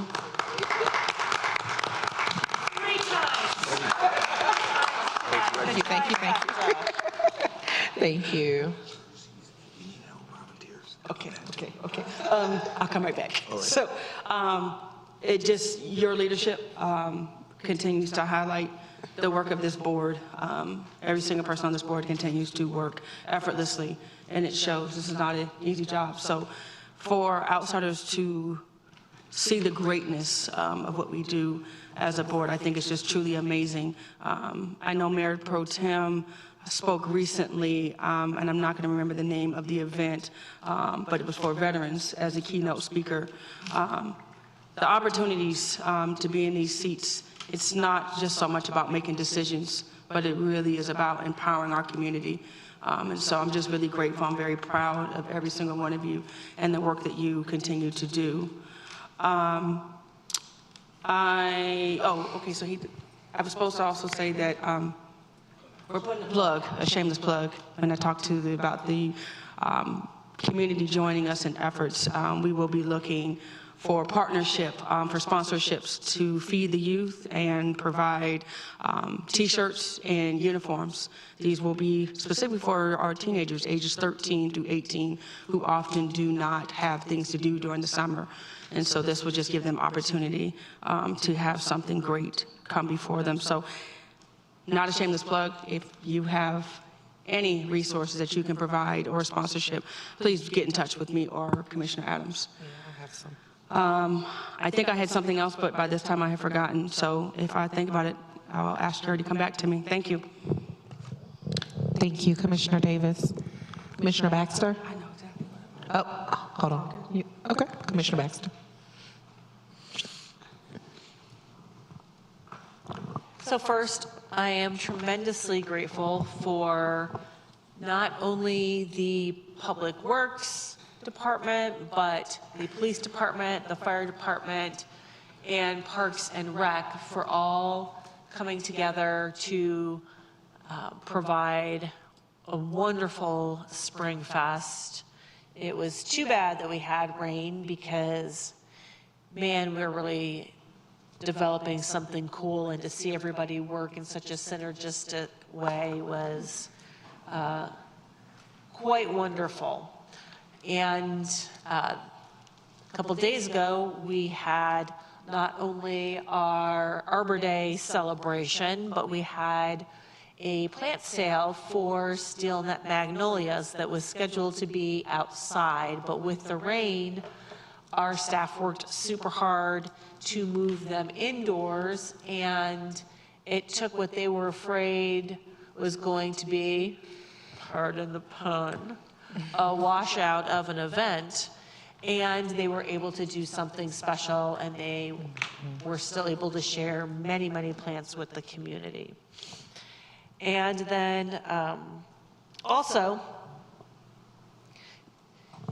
throughout the year, we celebrate students and teachers that are exceptional at what they do, except we take a few months off. But I'm not ready to do that with one particular student that I'd like to talk about this evening, because they aren't even attending one of the 4 schools that we usually go through rotation. Because of the magnet programming through Wake County Public Schools, we have students that attend schools outside of, in this particular case, East Wake High School. And so I would like to recognize Mr. Eric Baldwin, who is graduating summa cum laude from Southeast High School on May 22nd. Eric has taken 10 AP classes, been treasurer of the Garden Club, has been a varsity wrestler, is a member of the National Honor Society. He has worked tech on plays and has a weighted GPA of 4.560. Wow. He volunteers extensively throughout our very own community. Eric will be attending NC State in the fall, where he will be pursuing a degree in engineering, entering NC State as a freshman, but as soon as all of his AP points kick in, 37 AP credits, by the way, he will be quickly boosted to a sophomore.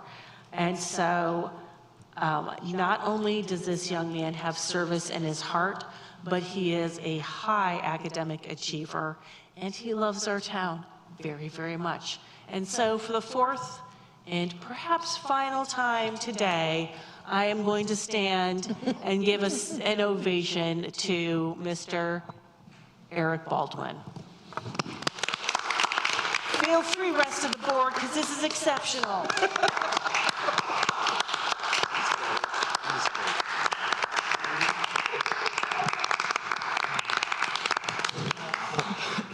Yeah, I was real late. Commissioner Baxter, you good? All right, thank you. Commissioner Roa.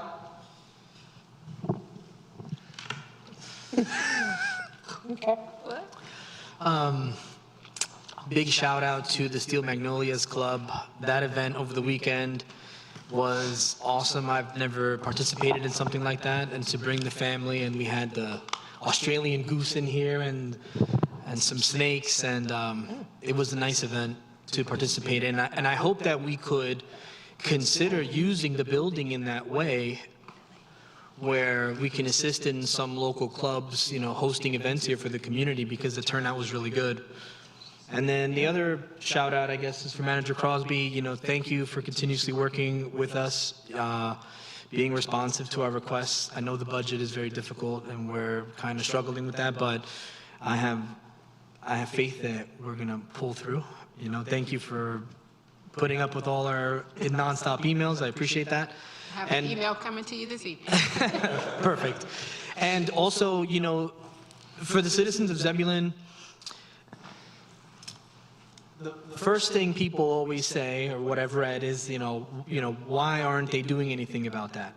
And I understand that frustration, and I understand that fear, and I think that having the chief of police discuss what is in our control versus what's in town and what is out of town can help dispel some of those ongoing discussions. I know we had an incident last year at Community Park, and I think with the event planning and overcrowdedness preparation, the town is doing what it can to ensure that the events that we have are safe. I myself want to participate in events, and I have a 15-month-old daughter, so if it is not safe, I will not be there. So asking these questions is as much for you as it is for me, right, in this context. So I appreciate the police department and the fire department and Director Long coming together and showing us that plan and having that emergency plan in place. And just to understand and to break down a little bit, the comment that they can't disclose to us what the actual plan is for our protection. So it is just to keep us safe and so that people don't know how we would react to certain circumstances. But overall, thank you. Thank you, Commissioner Rowe. Mayor Pro Tem. Briefly, thank you, staff. I pick it back up what you said with Katie. Thank you for being responsive to our emails. We're shooting them left and right, just trying to get understanding, get this budget thing down packed. Staff as well, doing what we got to do. Appreciate it. The teamwork is definitely what we're looking for. I give you kudos, all the involved, and all parties involved. It means a lot. Thank you as well. That's what I pick back. And thank my fellow commissioners, like I said, the midnight calls, the correspondence, the greater good for the community. Just working together, the teamwork. I appreciate it. If you don't say unity through I'm sorry to say it again. Of course. That's gonna, look, I ain't finished yet. Unity through community. I shall never forget that. I feel like it's not over until you Unity say through it. community. All right. Commissioner Davis needed to go back. Yes, they said it. What I had in my notes was I just wanted to thank staff. I know I've sent quite a few emails this week to Manager Crosby, and so I just want to thank you for your response. They said often citizens have requests, and every citizen, when they send a request, it's always urgent. And so just to see staff go back, be responsive, whether we're talking about issues with their water, issues with code enforcement, issues with Parks and Rec or whatever. Thank you for you guys just taking the opportunity to make sure that our citizens feel seen and heard, and being very responsive. And I was going to mention as well about Springfest. I almost wasn't going to go, but I went, and I'm really glad just to see the effort and the hard work that you continue to do to make those events a success and something that our citizens really look forward to, bringing communities together. So thank you. I just say the same sentiments. Thank you for all the hard work that you guys do. Thank you. And I did pet the snake this weekend, what Commissioner Rose was talking about. Never again. But thank you, staff, for making that happen. All right, thank you. Thank you, Commissioner Davis. And mentioning Springfest, kudos to our team. I learned some very interesting things about the way we secure our events, but I won't say them out loud, but thank you for that information. I wanted to say there is a, well, tonight is a night of shameless plugs, let me give one. There is a competitive cheer team that performs at Springfest, and they also have a cheer clinic over the summer. They have several athletes that live within our Zebulon community, two in which that reside in my home. And they went to their last competition yesterday in Kings Dominion, and they brought home first and second place, and we're very proud of them. So shout out to Extreme Carolina Athletics, Coach Christy, Coach Heather, and all the athletes that worked very hard all year. And shout out to the parents that made it possible. Also want to, again, celebrate Public Works and the Public Works Department. I can't say enough about the amazing work that you all do around town. Thank you. And to our clerk, thank you, Jeremy. I'm sure he's watching. We appreciate all that he does for us. And as all of the board mentioned about the plant sale, we did receive an email from the president of Steel Magnolias celebrating our staff and how they work so diligently and so hard with that, with it. And so I'm going to read the email that was sent to us, that was sent to me this morning, and I also forwarded it to the rest of the board, but I just want to make sure that our staff is highlighted. It says, "Good morning, Honorable Mayor Harrison. I want to express the sincere thanks and appreciation from the Still Magnolias Garden Club for the assistance of your Parks and Recreation staff. As chair of the 2026 annual plant sale, I was facing failure and a low turnout as the day of the sale was shown to be rainy from morning to night. Clear weather was predicted prior to and immediately after May 2nd, but our day was rain and more rain. However, Director Long and Amy Hayden saved the day by offering to move the plant sale inside Town Hall. What appeared as a plant sale disaster was saved by Zebulon Town employees. Director Sheila Long, Amy Hayden, and the entire staff, their offer of use of Town Hall for the sale saved the day. Amy Hayden spent the entire time of the plant sale working alongside club members in moving plants, rearranging furniture, printing needed signage, and solving problems the entire day. She surpassed all expectations by rolling up her sleeves and working hard alongside club members. Your Parks and Recreation staff are a positive reflection of the council's commitment and dedication to great service to the residents of our community. With gratitude, Offie McCoy, 2026 Chair, Still Magnolias Garden Club. Thank you. And with that, if there are no other board comments, we will go into closed session. Do we have a motion? Or do I have to read this now? I'd like to make a motion as permitted by General Statute 143-318.11, parts 3 and 5. The board will enter a closed session for the purpose of consulting with the town attorney and discussing the acquisition of real property. We have a motion. Do we have a second? Second. We have a motion and a second. All in favor? Motion passes unanimously. Thank you. We'll take a 2-minute break before going into closed session.